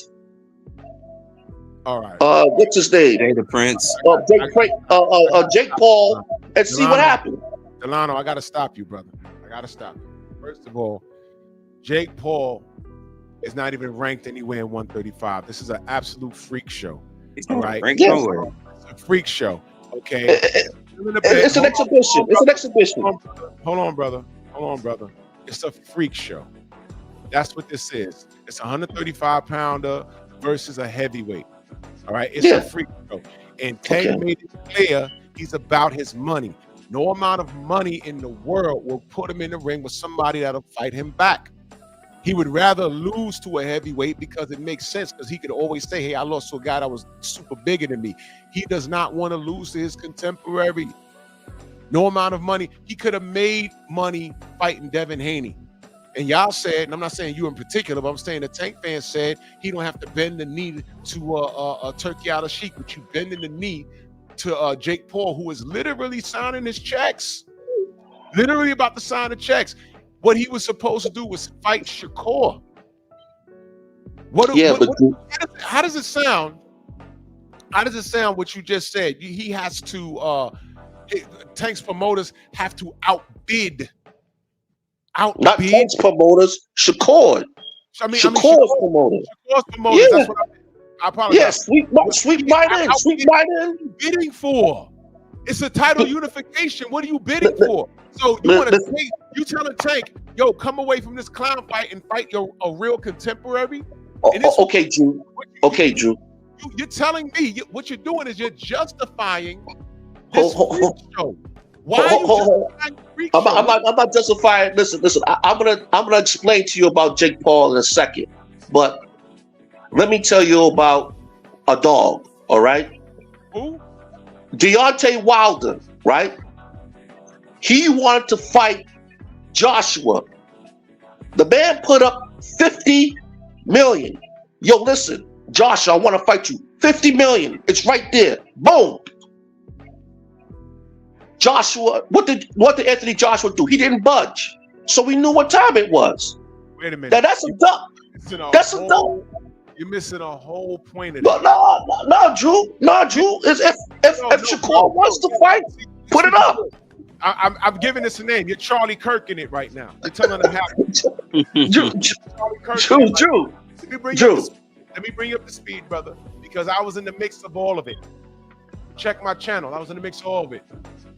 AJ asked for 50 million.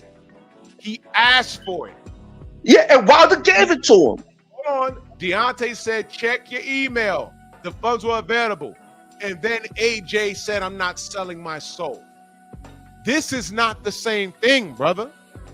Tank didn't say, for me to fight Shakur, I need X amount of dollars. Okay, and then Shakur, hold on, stop. Then Shakur didn't say, well, check your email. Check your email because we can get this done. And then Tank didn't turn around and say, well, I ain't selling my soul. That's not this. I'm gonna tell you what did happen. What did happen is Turkey Al-Sheikh said, I got 50 mil. And then what did Tank do? He said, send me 2 Ferraris. That's what he did do. I thought that was for Devin. That was for Devin, not for Devin, not for Shakur. What I'm saying is that's what did happen. I got you. What do you think? What I'm saying is $50 million is worth more than 2 Ferraris. What I'm saying is he now has a track record of bullshitting. So but Drew, stop. I'm making a point, brother. Go ahead, bro. Go ahead, man. So if he has a track record of bullshitting like that, because the translation was he just didn't want to fight Devin. It was all bullshit. Okay. If he has a track record of doing that, if Jake Paul says, I am paying Tank $70 million to fight me, and then Turkey Al-Sheikh says, okay, come to Riyadh, Tank, I'll pay you 100 mil. I'm telling you, based off of his track record, Tank would have said no. So there's no bidding. He has his mind made up. There's 15 faces here. He could have fought and made money. But Listen, Drew. Listen, Drew. We all agreed that he took Frank Martin from Shakur Stevenson, right? Right. He outbid Frank Martin to get Shakur to take his fighter from Shakur Stevenson. So what? Right? Okay. I'm just saying, right? My brother, you could be my witness on this. Shakur, whatever the cost is to fight Jake Paul, they could have come up with that amount of money and said, listen, we'll give you this to fight Shakur. Agree to that? What makes you think he just said, I'm not fighting Jake Paul, I'll go fight No, Shakur? no, I'm not saying he would agree to it, but if that was offered, brother. but But Drew, what I'm saying is, if Shakur really wanted to fight, oh my God, they could have did that and see if Tank bid on it. And if Tank didn't bid on it, do we know? Hold on. So once again, you put the responsibility on the challenger when the A side does not want the fight. That's what you're saying. But Wilder did it, Drew. Wilder did it. No, that's not what Wilder did. Wilder did it. Delano, Wilder did that against who? That's not the what Anthony he did. Joshua fight? That is not what he did. He asked Anthony Joshua. Joshua said, I'm not fighting for 50,000. 50 million. I'm not fighting for 50 million, we'll fight. No. And then Wilder said, oh, look at your account. Wilder did that. What you're saying? You're saying that Shakur didn't try hard enough, therefore this is his fault. Yeah. I am saying that. I'm saying that. Yeah, I'm saying that. This is further proof that Tank, being the A side, does not want to fight his contemporaries. You just proved my point. There's 15 faces here. He did not fight them. The name of the show is Why Didn't Tank Fight? ... There's 15 faces here, and he's been the A side since 2018. He didn't fight anybody. Y'all went around saying, why didn't they fight each other? I just debunked that in real time, because some of these guys did fight each other. But for the guys that didn't fight each other, where was Tank in this? You're blaming the victim. These guys want to fight Tank. Now you're telling me that if Tank is fighting fucking Jake Paul, then it was Shakur's responsibility? It's yes. I'm saying that. I'm saying that listen, Drew. I'm saying that because he's talking about, oh, I want to fight this, fight that, right? And because Tank ain't saying, come on, you're next. Let's go. And he wants to fight. He wants to fight, like he said. Take the fight. Put up the money. It's a super fight, right? Put up the money. You gotta stop. Put up the fight. You're out of options right now. Tank has literally made y'all can't defend this anymore. You can't. I'm wondering when you're gonna stop. There's 15 faces here. 15 from 2018 to right now. First of all, can you name everybody on this page? Yeah. Okay, mostly everybody. The one guy I can't really see his face. I can't see him. I mean, the guy to the I know majority of them. Yeah. Okay, so I said, can you name everybody on this page? So it's either yes or no.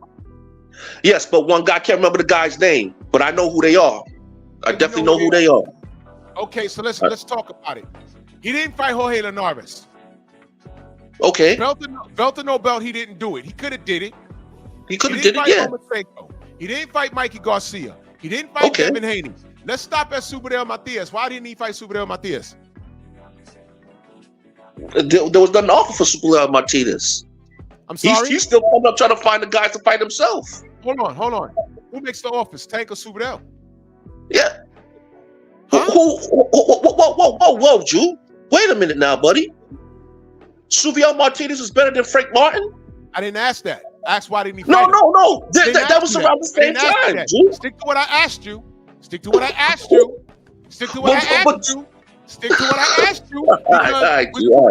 When Superdale's name was was mentioned in the same sentence as Devin, all I heard was Devin was ducking him.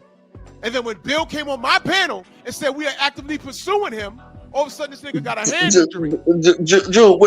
let's leave Devin out of this. Please answer my question. Drew, like you said. You understand right now. Drew, let's leave Devin out of this. Devin, we're talking about Tank, like you said. I'm not gonna let you do it this morning. I asked you a question. I'm gonna ask you again. I'm gonna ask you again. All right, brother. All right. Why Yes, did the A side, Tank Davis, actively pursue Superdale Matias? He checks all the boxes. He's Latino. He doesn't speak good English. What's going on? What happened? Well, like I told you, he's fought Frank Martin, who's better than he is. How do you know that? We know that Frank Martin is better than him. How do you know that? How do you know that? Frank Martin is an undefeated legit fighter. Did they fight? Did they fight? They never fought. Okay, so how do you know that? But to the eye test, he looks better than Frank Martin. Frank Martin is better than him. Okay, how many people did Frank Martin kill? I believe he's better than Frank Martin. Answer the question: how many people did Frank Martin kill in the ring? 0. He beat a lot of guys. How many people did Superdale Matias kill in the ring? 1. So tell me again, how do you know that Frank Martin's better than Superdale? How do you know? Frank got better skills than Subiel Martinez. Okay, great. Did they fight? Huh? They never fought. Okay, who has better skills in the ring, Ricardo Mayorga or Vernon Forrest? Vernon Forrest. Vernon. Who won the fight? Mayorga. Good night. Body bag. But what does that mean, Drew? So again, I'm going to ask you, how come Tank Davis didn't send the offer to Superdale Matias? Like I told you, he fought Frank Martin. Then he fought Rolly. He had guys options to fight. Why did he fight Rolly? He had options to fight. He was fighting other guys, Drew. You know that. You're sinking. You're sinking. No, I'm not sinking, Drew. You know that. He fought. Listen, Drew. All right, let's move on. Listen. You lost. No, hold on. Matias was a name. He's a name, and he was a name. Yes. He got looked over. Yeah, by a lot of guys. Bottom line. That's the bottom line. So let's go ahead. Let's go to. I'm jumping around here. Let's go to Teofimo Lopez. Okay. That should have happened a while back. Yeah, that should have happened a while back. I don't know why that didn't happen. But how do we say this? Can I say this? Go ahead, brother. T.O. be playing a lot of games. I'm not trying to be on Toketail and all that shit, but T.O. be playing a lot of games. Like even with this fight with Shakur, I'm still like iffy about is that gonna happen because he jumped out a lot of fights. I mean, when you get that 10, 15 million to fight on Devin Haney and he ain't jump on it, that nigga be make. I don't know if I should be cursing, but he be doing a lot. He be doing the most. You know what I mean? 100%. But let me ask you this: at any point did Tank Davis actively pursue Teofimo Lopez? No, I don't think so. That's my only point. But my thing is, it could have. And I'm just trying to, I guess, they'll be the mediator between y'all. It could have been like, if I send this dude an offer, is he really gonna take it, or he's gonna waste my time? It could have been like that too. And even though I don't think that would Tank, but I'm just saying, let's say, listen. We don't know who Tank offered who. Yes, we don't know that because he's loud about it. What are you talking about? You know what I'm saying? He was supposed to fight Devin years ago. He was. Tank can't shut the fuck up for 2 seconds. He never offered Teofimo shit, even after he called him a monkey. That should have been. He should have damn sure offered a contract after that. Well, that's because he wanted to fight. He always wanted to fight Tank. But like I said, we don't know. Prior to this, who was Tank? Who was offering? Who was they offered to get in the ring with Tank? No, Teofimo Lopez. Let's move on. Josh Taylor. Why that didn't happen? Yeah, I mean, Josh can fight. Josh can fight. Josh, listen. I'll be honest. I'm not surprised that they would have said no to that fight for Tank because Josh is just a big, tall, rangy, like a welterweight. He's big. He's a big welterweight with skill. Like a welterweight? Like Is a Josh like Taylor a big bigger wealth. or smaller than Jake Paul? But he's still more skilled than He's way more skilled than Jake Paul. He's way Jake more Paul. skilled Jake than Jake Paul's a Paul. clown, Yeah, though. yeah, Drew, come on, Drew, stop. He's more skilled than Jake Paul. Stop. So That's what I'm saying. You're okay with Come the Jake on, Paul Drew, fight. man. You're Come okay on, with man. the Jake Paul fight because it's an easier fight. No, Jake Paul is not a real fight. So you cool with it? I'm not cool with it. I'm not. And I've told you several times I'm not cool with it. But he that's what he wants to do for entertainment to make money. That's what he's going to do. Listen, Jake Paul, right, is a guy. He's just showing you and everybody out there. Salute Eric Jordan in that super chat. Yeah, Go ahead. he's just showing everybody that you could buy if you got money, you could buy your Rocky moment in professional boxing. That's what Jake Paul is doing. He has paid fighters he has bought fighters to just drop and lose to him, and he's paying the money to do that, and that's what he's doing. Fanatic, hold this kid accountable. I'm never going to see it, and this is why boxing is fucked up. Tank being the A side and being the quote unquote one of the faces of boxing, he had a responsibility that was bigger than him, and he fumbled the rock, and he has fans that will never hold him accountable. This is my problem. So he didn't fight Josh Taylor because he's a welterweight, he's rangy, and he could fight. That's what Delano just said. So when I say why did Tank go up and fight Mario Barrios instead of Josh Taylor when Josh Taylor was undisputed, niggas look at me like I'm crazy. He could have became undisputed with one fight, and guess what? If Tank would have fought Josh and lost, I would have said, yo, at least Tank tried. Because that would have been a name on the resume. Even if he was not successful, I'd have gave him credit for that. But this nigga don't lose. So let's move on from Josh Taylor. So Josh Taylor, no Josh Taylor because he's a welterweight and he's rangy. Hey, can I ask you this, Drew? Go ahead, brother. Hey, do you think he could have beat Josh Taylor? I think he could have beat Josh Taylor, to be truthfully honest with you, but you think he could have beat him? He could have competed, but the only guy him versus Josh Taylor would have been like a little bit like watching Regis versus Josh Taylor. Regis just couldn't get to him. But I don't think Regis is as skilled. Yeah, I think Regis started boxing at what, like 16 or something. He said when they talking to Devin was like, "I'm gonna school you because you haven't been doing this as long as me." Tank has been boxing since like 6 years old, so I think he's more skilled as a southpawer. And I then think he figured some things out and did a little better against Josh. Would he even beat him? I don't know because he didn't challenge himself. I can't say he wins. I can say he probably would have did better than Josh, because I think that Tank has a higher ring IQ than Regis, but we'll never know now because of Tank. So speaking of Regis, why didn't Tank go up to fight Regis Prograis when Regis was actively calling Tank out? Delano? The same thing. The same thing. Like I said, he went up to fight Mario Barrios, right? Maybe to try to test the waters. All right. That's probably what they did. It was probably his promotion was probably test the waters. And it was successful because Mario Barrios flat-footed, slow, and see how Tank handled it. And he got a knockout. He got a knockout, but he didn't stay up there. He didn't stay up there. Why not? His promoters didn't want it. No, that's not what he said. What did he say? He said 140 was too big. And then when he went up there that one time, when he went up there for Barrios that one time, he said, then he came back down. Then he said he wouldn't. It's not beyond the scope of reason. He said he'd go back to 140. He told Champside that. He did say that. So again, why didn't he go back and fight Regis?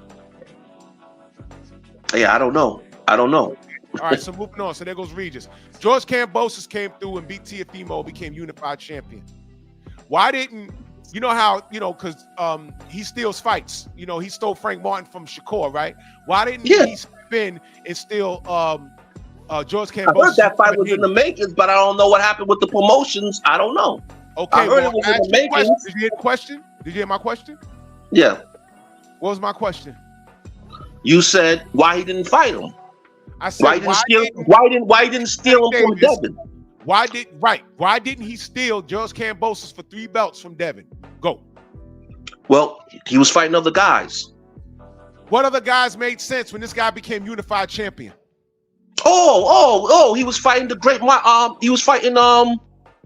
What's his name? It was in the works.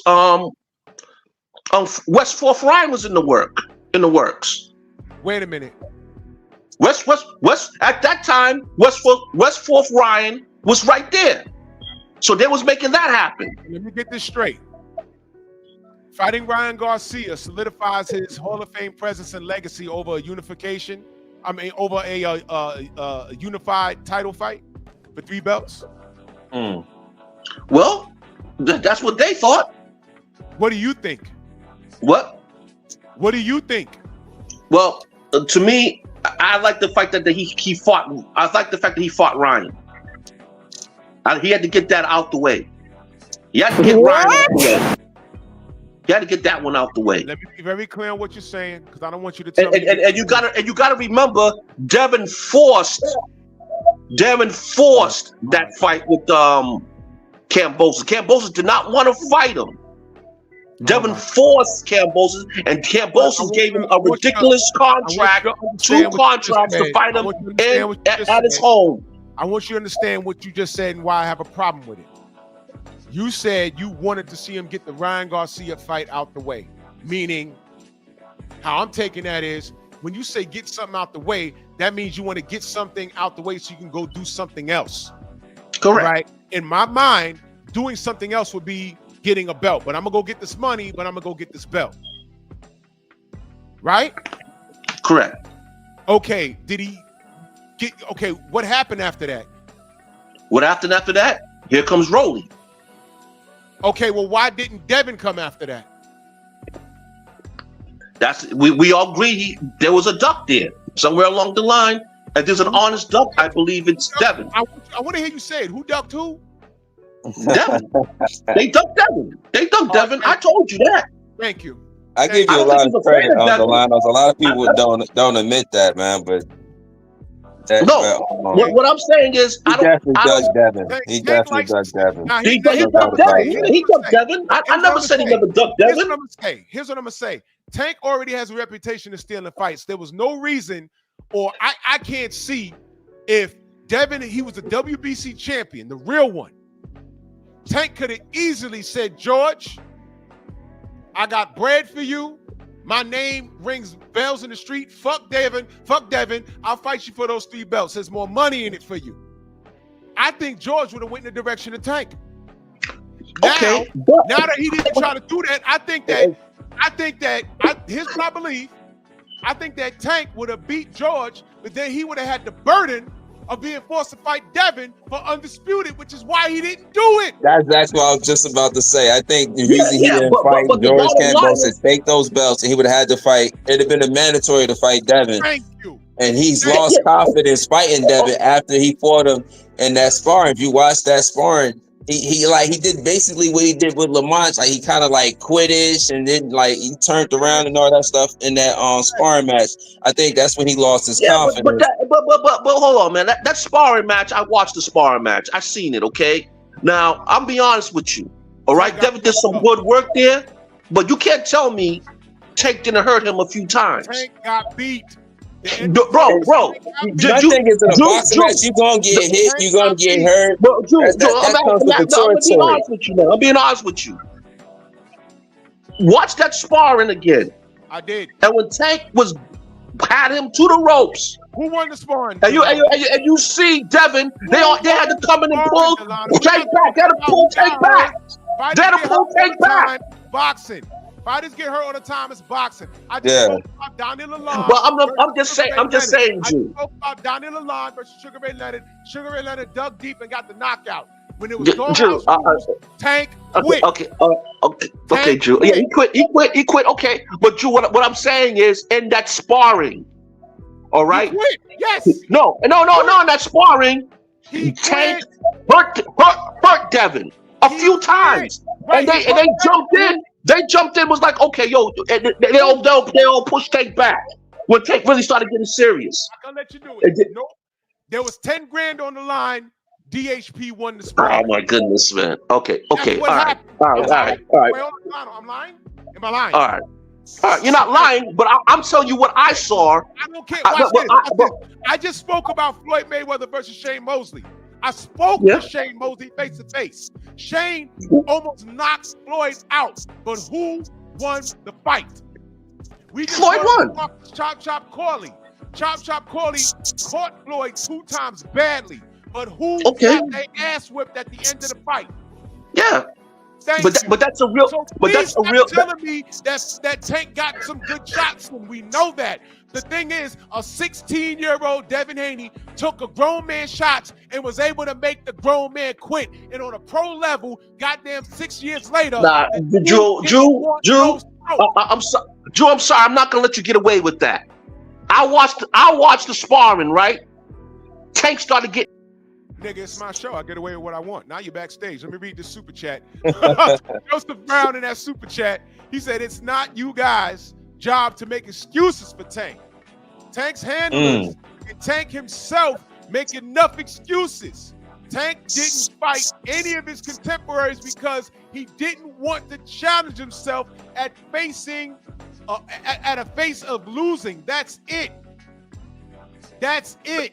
All right. Read super chat. That's what it is. And that's what the show is about. You're still in this process. You're still in this mode. And thank you, Joseph, for the super chat. You're still in this mode of defending this guy to the point where you're nitpicking. Oh, well, he got some good punches in on Devin. That's a testament to Devin at 16 taking punches from a hard-hitting Tank Davis. That doesn't say anything. The reason why he didn't fight these 15 guys because Tank didn't want to. So let's move on. He didn't fight George because if he beat George, which I think he'd have smoked George, but then if he became unified, he'd have had to fight Devin. He didn't do it. So now let's move on. I'm not going to harp on this. Keyshawn Davis, what happened there? Who's Keyshawn? Like I told you the other day. Hector Garcia. Who's Keyshawn Davis? Who's Hector Garcia? Hector Garcia's a champion. Was he? Well, Keyshawn's a champion. He beat what's his name for his belt? What's her name? Elmo. Isn't Hector Garcia? Isn't Hector Garcia like Olympian or some shit too? I mean, he got some status now. I think Keyshawn would embarrass Hector though.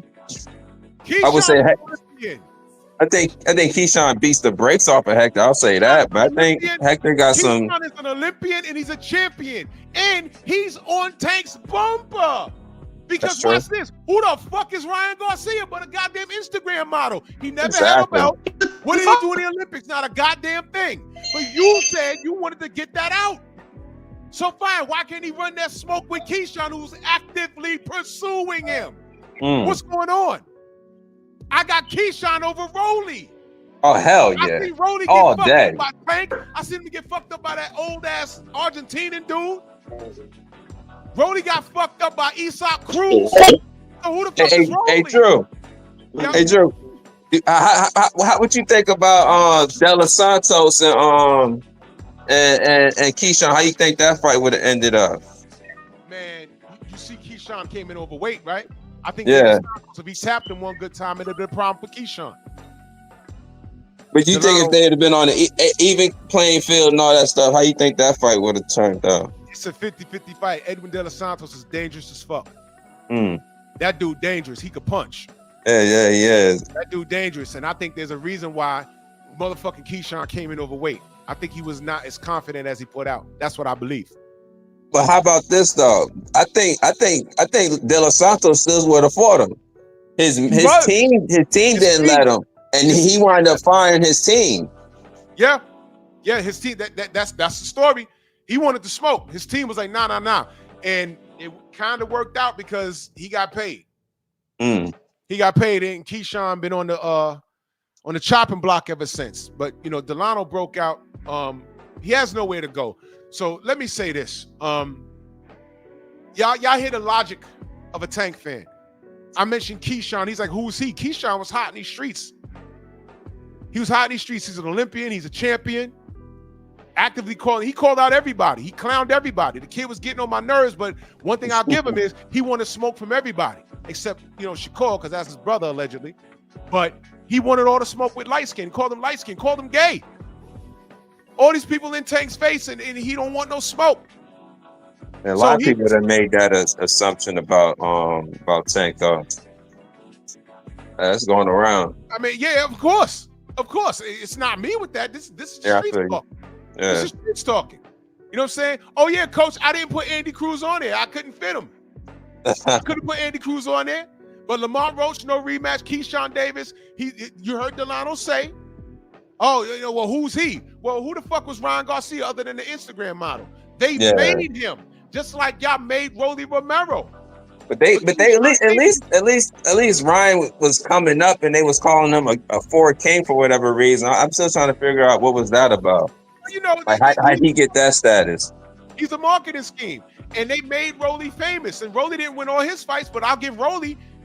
He signed a contract. He comes in shape and he fights, and he exposed a drug-free Ryan Garcia. So the last two brothers on the lower left right-hand side, I wanted to ask Delano, do you even know who that was? That's Abdullah Mason and Raymond Matala. Raymond Matala. Yeah, Matala's a champion. Yeah. IBF, I think. That's a but nobody's fighting Matala though right now. I think everybody waiting for somebody to try to figure him out a little bit because he's been on everybody's bumper and nobody's trying to challenge him right now. Right, but again, the title of the show. Why didn't Tank fight? And I put 15 faces there, and I left some off. Andy Cruz is there. I didn't put him there. But Andy Cruz only had he's only 5-6 fights already. Yeah, but you know what? He got to build himself a little bit, especially for the type of caliber fighter that Tank is on. He's Cuban, so we don't know how old he is for real, and we don't know how many fights he has for real. He probably have 500 fucking amateur fights, and he's fucking 39 years old or some shit by now. Right, but exactly. He a bad boy too. I can't wait to see his next fight. You know what I'm saying? I'm a fan of Andy Cruz.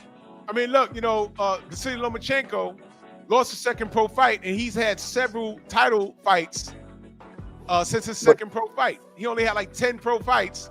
He also kind of the thing with Loma with me, he kind of he fought champions, but he also he kind of finagled his way between fighters and shit.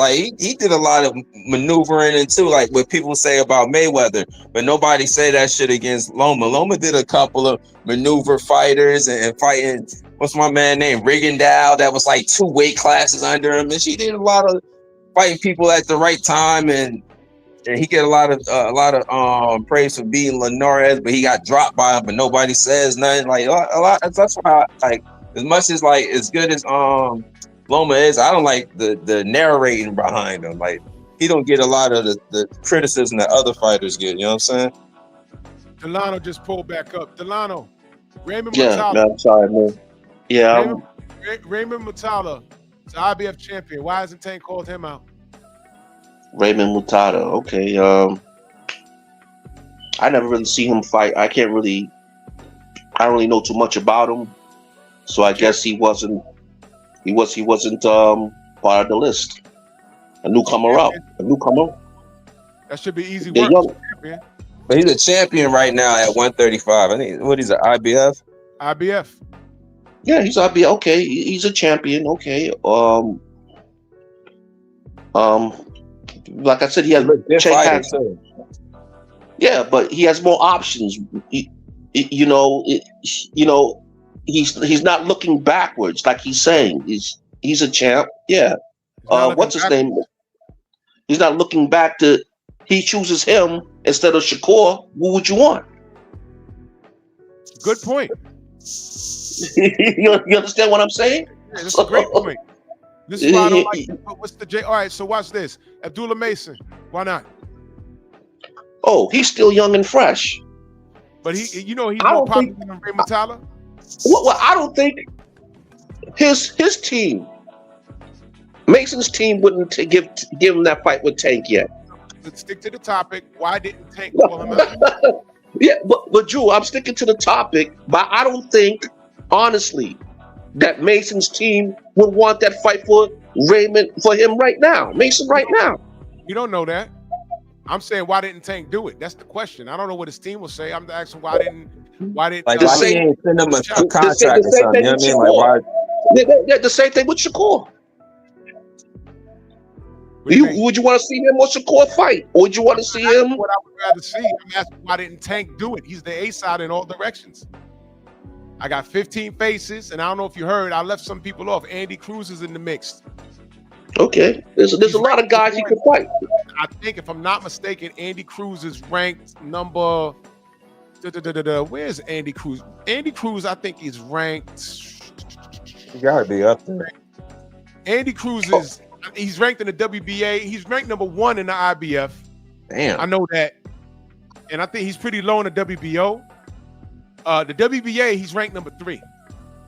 Okay. Floyd Schofield. I didn't put Floyd Schofield on here. I know Floyd Schofield. I think he's a mandatory or ranked number 1. He's one of the If I can say anything about Schofield, a lot of people ain't gonna take him serious with that fight with that shit they pulled off with Shakur. I don't think a lot of people gonna take him serious right now. And he be talking cash shit about everybody, but that little the move that they pulled out there, and what was that, Riyadh Seas and all that shit.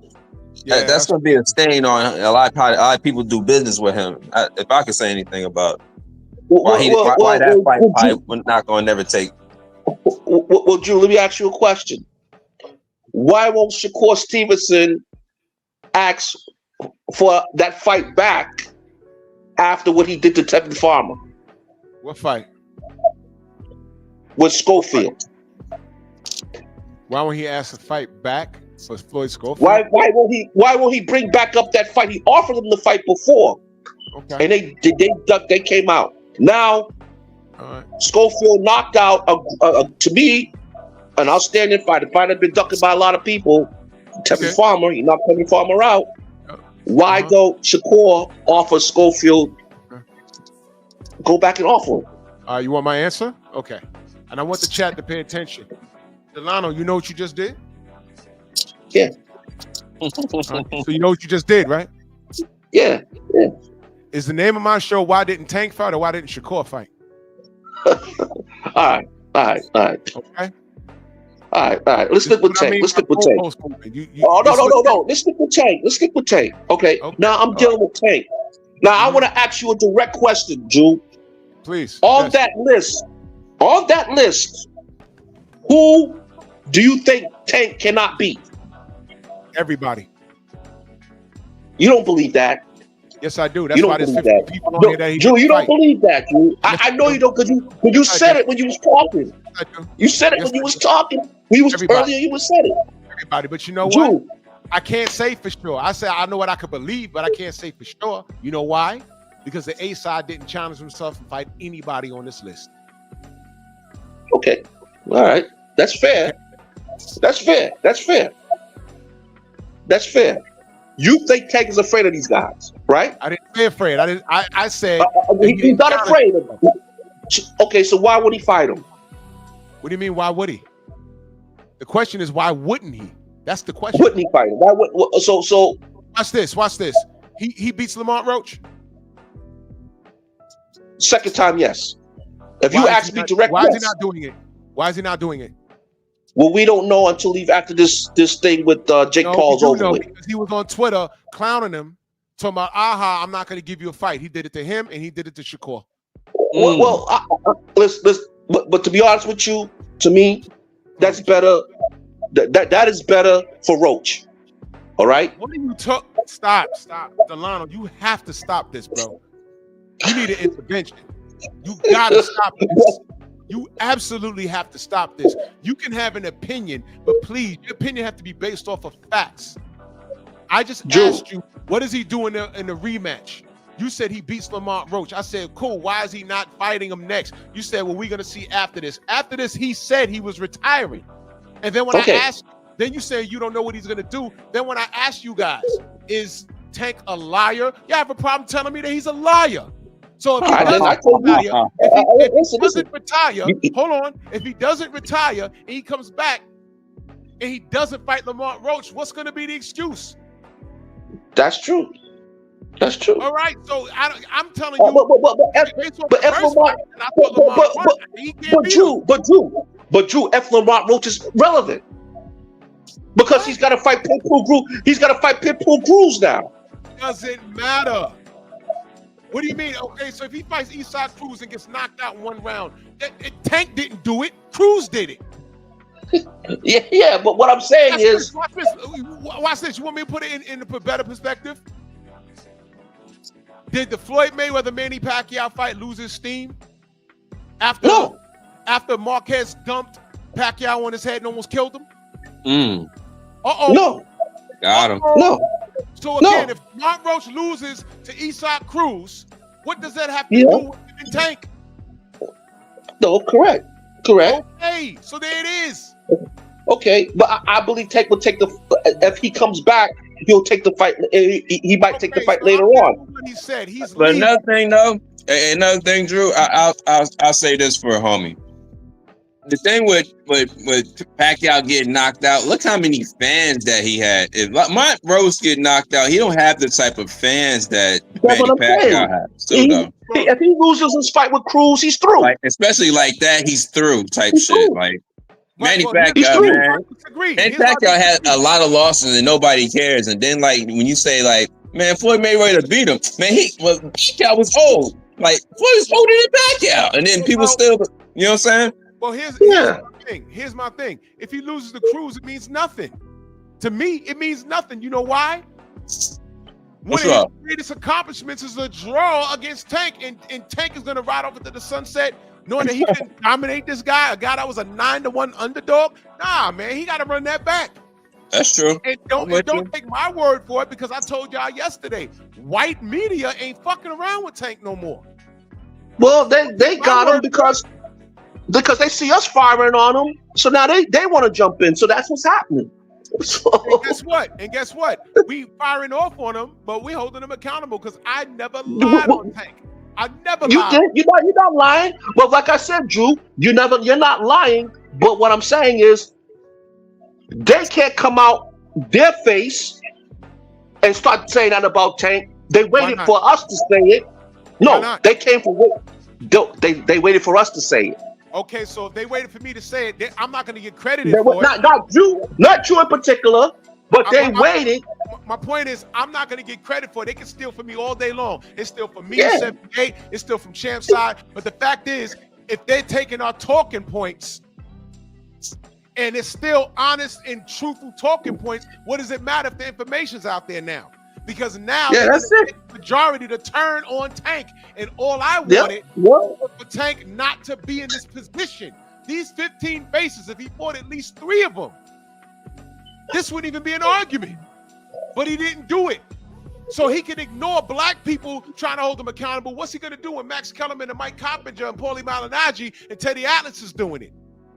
Because now they don't want to hear it. So when Tank tries to go to the Hall of Fame, they're going to talk about what he didn't do. And I'm be like, well, the seed is planted. Well, I'm saying the seed is planted. That's it. He planted his own seed. He did this. I didn't. That's why. But I didn't say you plant. But you didn't plant the seed. But what I'm saying is, like, what they do with Stephen A. Smith, they can't come out and criticize us. So they try to take our talking points. When they hear us say it, then they come along. And they go at it and say it. Hold on, Delano. Ramon Sifu in the chat. What are you saying? Okay, yeah, he said Tank said he's about the bag is simple, because I see you talking in the chat. I don't know what I haven't read it. Yeah, Tank is about the bag. Let me highlight that, because this is the bottom line. This is the bottom line, Delano. Yeah, that's the bottom line. When you say you wanted, when you said you wanted him to get the Ryan Garcia fight out the way, when I hear things like that, I understand getting your money, but that means let me get this motherfucker out the way so I can get on to other things. Nah, because Ryan, what happened was Ryan, and you and I know, they was pushing Ryan to become this super duper star, and they was going to manufacture him like they do Tank. And I supported Tank in that fight. So I said, okay, let Tank get him out the way. I want Tank to fight some real competition, and he didn't do it. He didn't do it. That's my problem. And now white media is on his ass.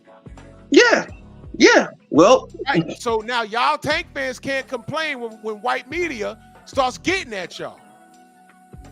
well, That's it. well. And that's Well, what, that's like what I said that's what before. I'm saying. Tank is about his bag, and to me, he's not real. So Ramon Okay. Seyfu, I agree with you. The man is about his money. He's He not is. real to me, and that's my point. He's not. Well, he said that, Drew. Well, Drew, he said that. Okay, so he's but I'm not saying- real. He's Well, not no, real. I'm saying all it- these I'm guys, saying- all these guys, I may have had a problem with them at some point. Well, not all of them. I have a problem with Teofimo, obviously. But Teofimo, remember when I said last year, Teofimo got a fucking better resume than Tank Davis? Remember when I said that? And I hate to say that. Man, Tank didn't even fight Sandor Martin. Y'all forgot about him? He retired Mikey Garcia, and he fought Teofimo to a standstill. Why didn't Tank take care of him? I don't know. He didn't even do that. Now, Kambosos, I think I think 60-40, I would lean towards Tank, but I also can say I don't know because Tank Correct. intervened and tried to take 3 belts from him. So now I'm like, what the fuck? What the fuck's happening? So Tank is not real. He half-assed it. He robbed Tank. But Drew, let me ask. But Drew, and Mook Styles, What's good? an honest question right here, right? The guys that he fought around those times, those guys was fight. Notice that a lot of them became champions or in the top 10. Okay, so he just didn't fight nobodies or bums. They weren't pay-per-view sets, of course, but they were in the top 10 or ranked. So he didn't fight bums. See the screen? You understand? All these guys, some of these guys are still champions. You see the screen? Yes. Okay, you know what this is? Lisa Cruz is still a champion. The general Mario Barrios is still a champion. He just fought Pacquiao. Do you know why this meme was made? Do you know how it was made? I'm gonna tell you why it was made. Because for a long time, you fans said he's not fighting Devin because Devin's not a draw. That's what was said. And we said, well, that doesn't make sense because prior to fighting Tank, none of these guys did a pay-per-view. Devin has. So y'all guys were used to making excuses. Now, I don't know what Hector Garcia is doing now. Rolly Romero's been bounced around, and his biggest win to date, right now, is his last win was against Ryan Garcia. Ryan Garcia is an Instagram model. Mario Barrios made some noise after that. Isaac Cruz been bounced around. He lost some fights. He hasn't looked spectacular. That's true. So what are we talking about here? But Drew, these are the Tank choices over Devin, over Shakur. What happened But with, Drew- with Tank? But hey, another Drew, these are dude not, that Drew, these are not no names. These are guys that are legit opponents. Legit Hector opponents. Garcia or Shakur?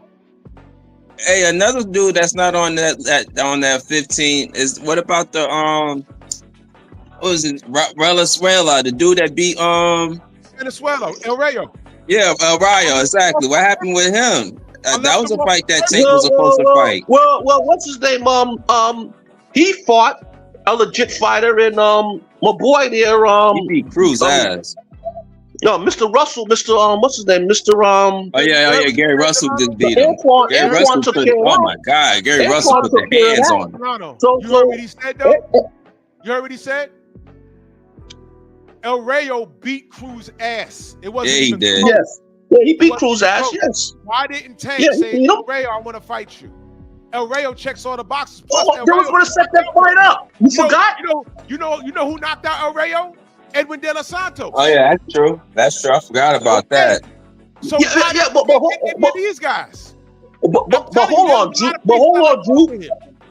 Hold on, Drew. That was in the talks. El Rayo and Tank. You Okay, forgot what about that? Okay, what And happened? it never fell through. I Why? don't know. It never fell through. Oh, no, okay. But it's the ace. You know, heavy's had to wear a crown. El Rayo ain't back out of that fight. Well, I don't know. It was there. It was there. You gotta bring up stuff you know, brother. You gotta bring But up stuff you know. Drew, it was the fight was they was talking about the fight, Drew. They was talking about they was gonna fight.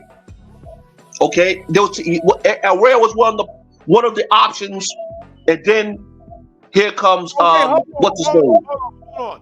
Des, I think you're right. You know what happened? Wait, hold on. Wait, Des. I think El Rayo did pull out that fight because you know what? Tank tried to play games with weight. Des, am I right on that? See? I think Tank tried to play games with weight. That's what it was. Yes, you're right. El Rayo pulled out the fight because he tried to fucking catch me. All right. Yes. Now I remember. Thank you, Des. Thank you. See, I'm not right all the time. I just need to have my memory jog. Des, thank you, brother. Thank you. El Rayo but he offered him the fight, right? Tank tried to drain him. Tank be doing that a lot too. But Rolly even said that. Rolly was like, he drains people. Yes, I forgot. Thank you, Des. Thank you. I do remember. But Drew, so that's why in my mind, I was like, nah, he didn't pull out, but he did. He pulled out because he tried to drain him. That's what happened. Yes, thank you. That right there. There. He tried to bring him down to 135. That's what. Okay. 40. Thank you. That's right, because that's his weight. 135. Okay. Oh, yes, he's the A side, right? That's on fire. You want to fight? Okay. He was a champion at 140, and he tried to pull up Badou Jack. He beat Barrio at 140. But Drew, Tank is the champ at 135, right? But why did he reach He's out the to A side, right? He reached out to El Rayo. Drew, he's a champ. Drew, he's the champ at 135, right? He's the A side. No. Tank, or did Tank reach out to El Rayo? I guess he reached out to El Rayo. Okay, so why would he drop down 5 pounds to fight for his belt? Drew, he's the A side. Canelo does it all the time. I'm about to say Canelo tried to do that shit with Bottle Jack. Now, he does it himself. Why didn't Badou Jack drop down from cruiserweight to 175? I'm sorry, to 168 to fight for his cruiserweight title. Why would he do that? Hey, Drew, I think it was like 180 or something. He's supposed to drop down to. It wasn't 168. It was like 180 to fight him for his belt at cruiserweight.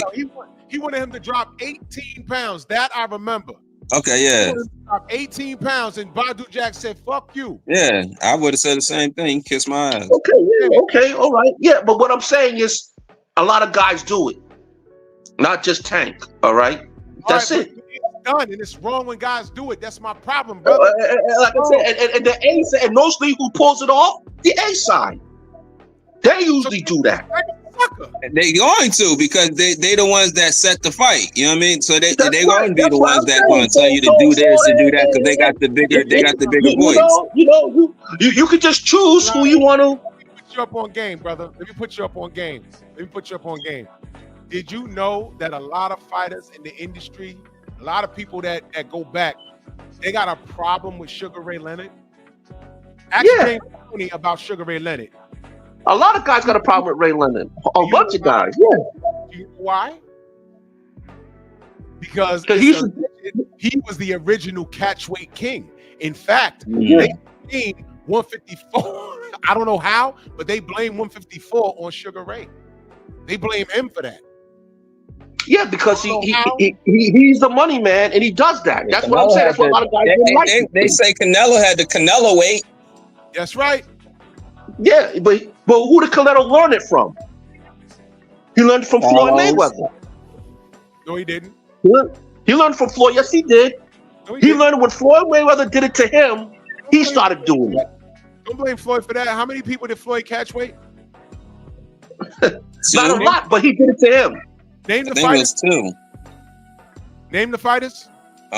He did it to Canelo, and then he did it to what's my man's name? Juan Manuel Marquez. Marquez. I can explain that. I think Marquez, he came overweight. Canelo. Yeah, but it was a catchweight of like 133 or something, and Mayweather couldn't make it coming out of prison and all that shit. He outgrew that. He became overweight. He only did it to Canelo. That's where he learned it from. Same sentence, Canelo offered. He said, "I will come down." I think he said to 52. Oh wow! And Floyd held him to those 2 pounds. And then Canelo tried to lie. See, I knew Canelo was a liar from way back then. Damn, I didn't know that. And then he said, I didn't say that. He's trying to put me at a disadvantage. And then they played the tape where he said it in Espanol. I'll come down to 52 to fight him. The same thing that Gennady Golovkin said when Abel Sanchez said Gennady beats everybody from 47 to 75. And then when he tried to go to 68, Andre Ward said, if you come to 68, you fighting me, you ain't fighting Chavez Jr. And then they said, Ward, stop bullying small guys. He said, I'm not bullying small guys. This motherfucker said he'll go to 75. And then people tried to say, he never said that. It's on record. He did say that. And then you're going to tell us that this guy, Ward, is too big for Gennady Golovkin, but he said that he would fight Floyd at 47. And he's a natural 160. Please stop. These guys be lying, and they get away with it if we let them. We got to stop this. Delano, brother, you got to stop. Stop the Drew, I'm not lying about nothing. I'm just telling you the truth. I mean, regardless, what truth? Drew, the truth is this: a lot of guys do it. They Okay, is it right? They cheat. They do that weight thing. A lot of the A sides be doing that. Some A sides be doing it. That's the truth, right? We found one person other than Tank that did it, right? We found one guy other than Tank to do it. Okay, and another thing is what I'm saying about the only thing about Tank is okay. A lot of people are not fighting each other as well, and I proved that. I just debunked that right here in real time. What are you talking about? You debunked fights earlier on. We're talking about right now. When did Teofimo Lopez right now at this present time, who's fighting who? When did Teofimo Lopez school Josh Taylor, brother? When did that happen? That was 2 years ago, 3 years ago. Where was Tank? Tank was who was he fighting? Rolly? Okay, so Rolly Romero or Teofimo Lopez, brother? Teofimo Lopez. Rolly Romero or Josh Taylor? Josh Taylor. Rolly Romero or Regis Prograis? Rolly. Excuse me? Rolly. Rolly is the legit Drew. Rolly's the legit champion. What belt did? So is Regis a legit so is champion. Regis. Yeah, but Rolly, they're about the same balance.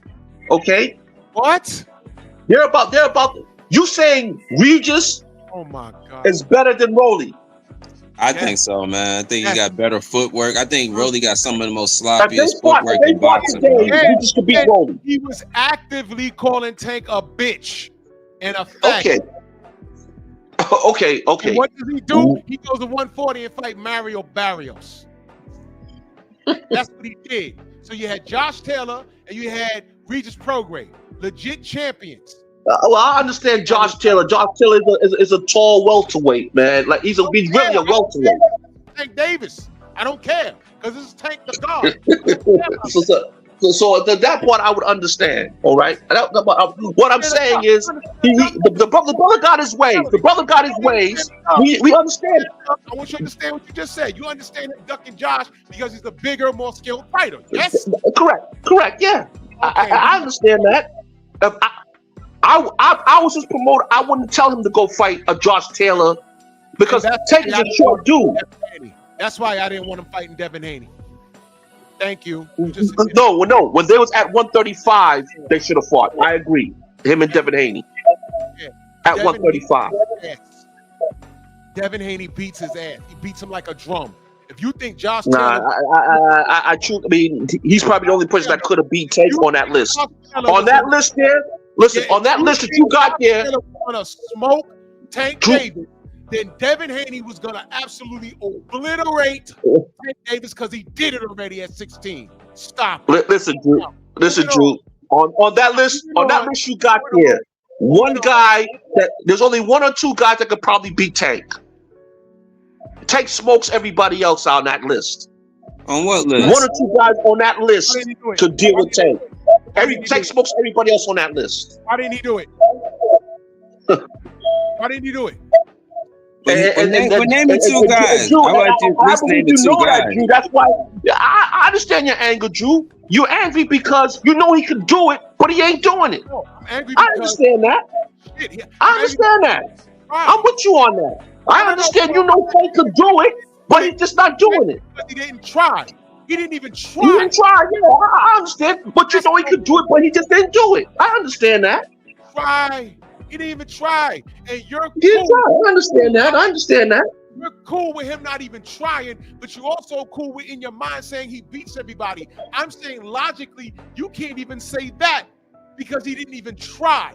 You have more faith in his skill set than he does. Because I don't even know if he beats George Kambosos because he didn't even try.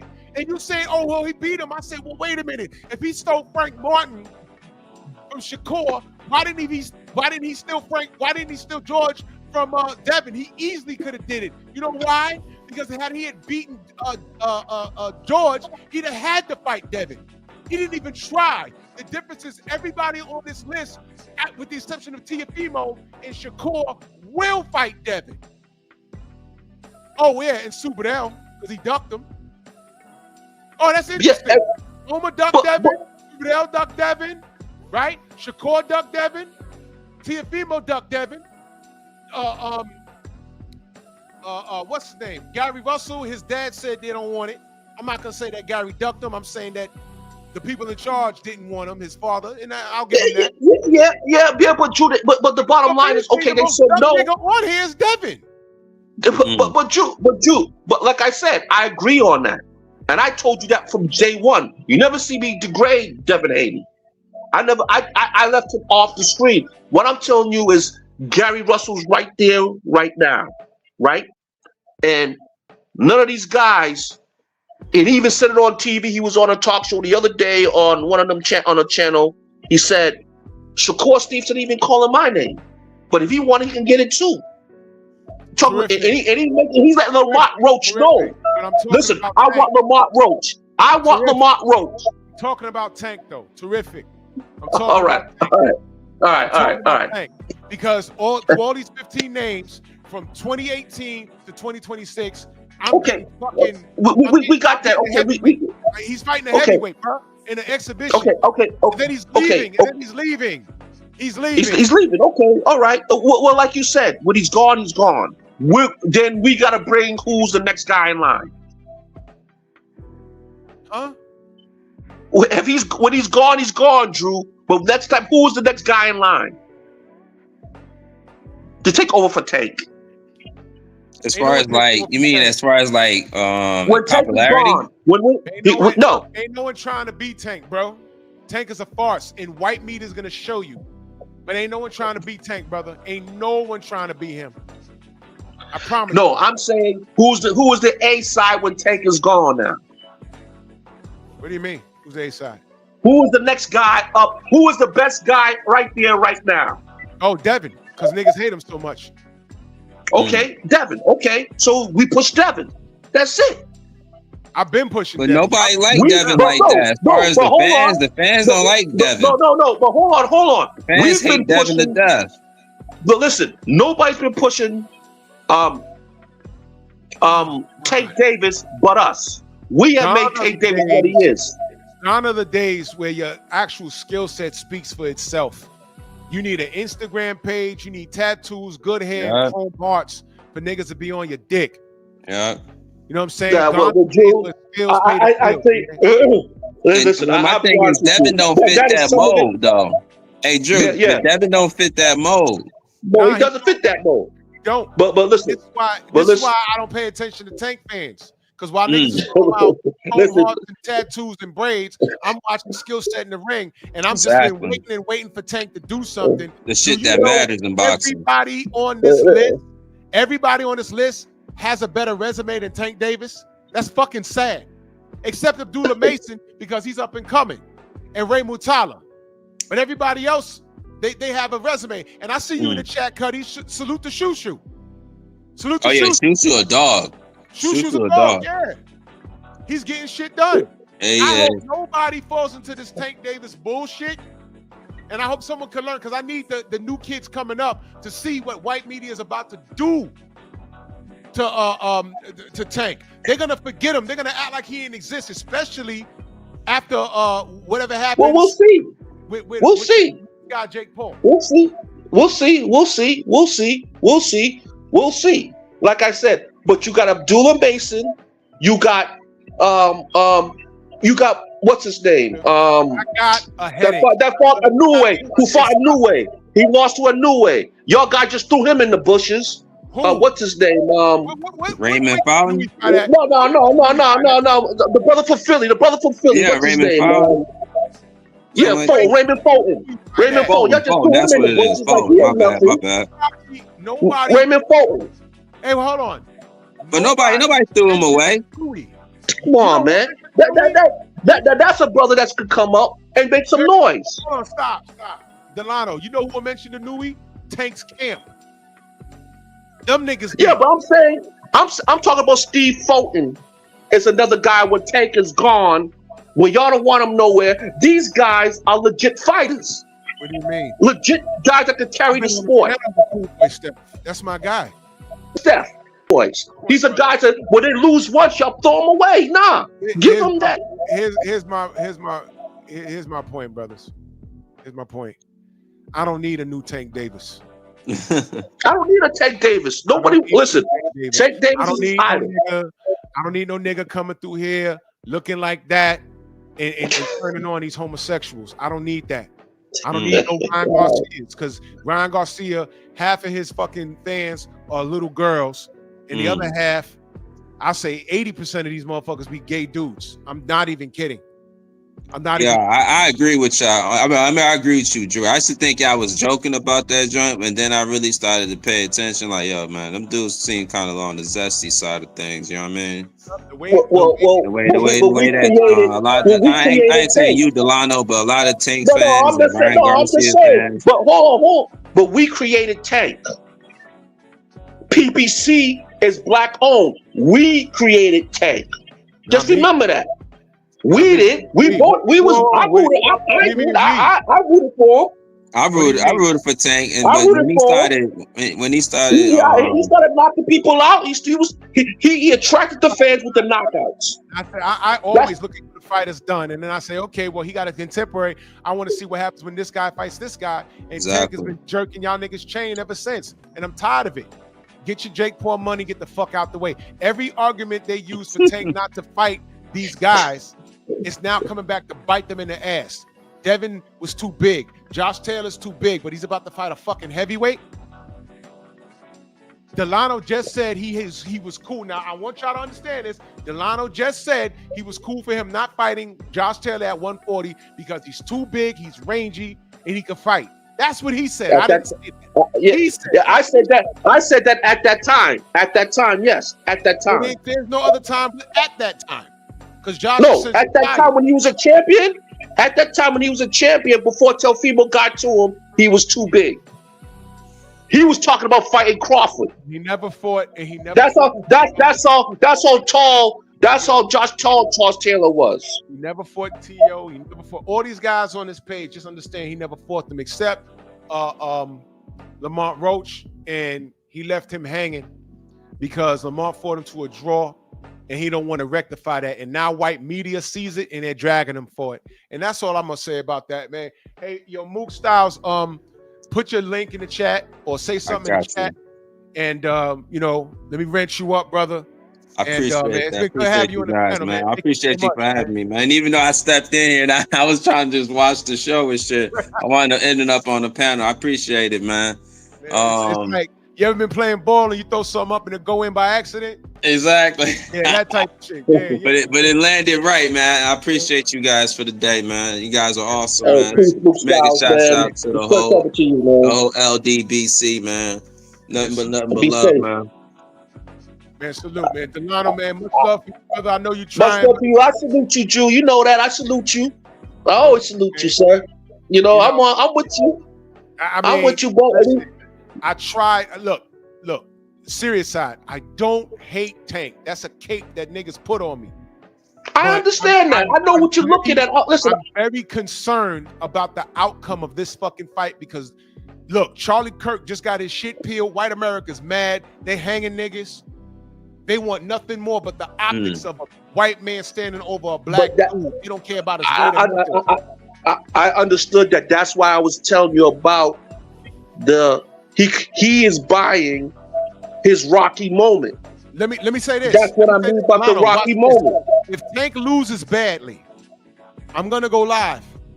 Watch how many phantom people come through and try to clown me as if I'm a pro Tank guy. Watch my chat.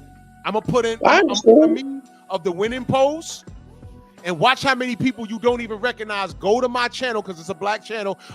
Look what happened to Tank. Watch. Correct. Yeah. But that's what I'm saying. He's buying his Rocky moment. And I'm saying he's buying it. And the promoters are allowing it. Tank shouldn't have offered his body to him. And I don't like No, the promoters, Drew, should never allow Jake Paul to get a license. Tank did this. Tank didn't have to say yes, brother. That's what I'm saying. Tank didn't have to say yes to this. Mike Tyson said yes to it. Look what happened. Mike Tyson is a train wreck, and he's also a heavyweight who could defend himself. Tank is a small but Jake Paul bought his victory from Mike. I understand that, brother. But what I'm saying is, I'm saying that's what's messing up your sport. There's an element of danger here that I cannot stand, and it's dangerous for this man. I agree. And I don't want this for him. And I'm telling you, whether we like him or not, this is going to be a direct reflection of the black community. There's more on his shoulders than he even respects. And that's I agree. The problem I have. And he's going to go in there and he's going to show his ass, and it's not going to be good. It's not. I don't like it. Listen, I don't like it neither. I thought the Roach match was in play, but he wanted to go fight Jake. Okay, go ahead. It's an exhibition. Go ahead, no problem. All right, whatever. That's what he paid for. That's it. God bless, man. Yo, salute to y'all, man. Mook, there's your link. I have it in the chat. Salute. Y'all make sure y'all click on his name. Go subscribe to Mook. Appreciate it. Peace, Mook. Yep. I'm gonna be here for the next few days. Peace to the family. Yeah, peace, bro. They got me in YouTube jail on my boxing channel because the pillow biters are mad at me. But I ain't gonna stop. Man, salute to everybody. Venmo, Zelle, Cash App, chat. Pep Talk tonight. I got a lot to say. Man, salute, man. Yes, Boss on deck. Move! Why are you gay? Who says I'm gay? You are gay.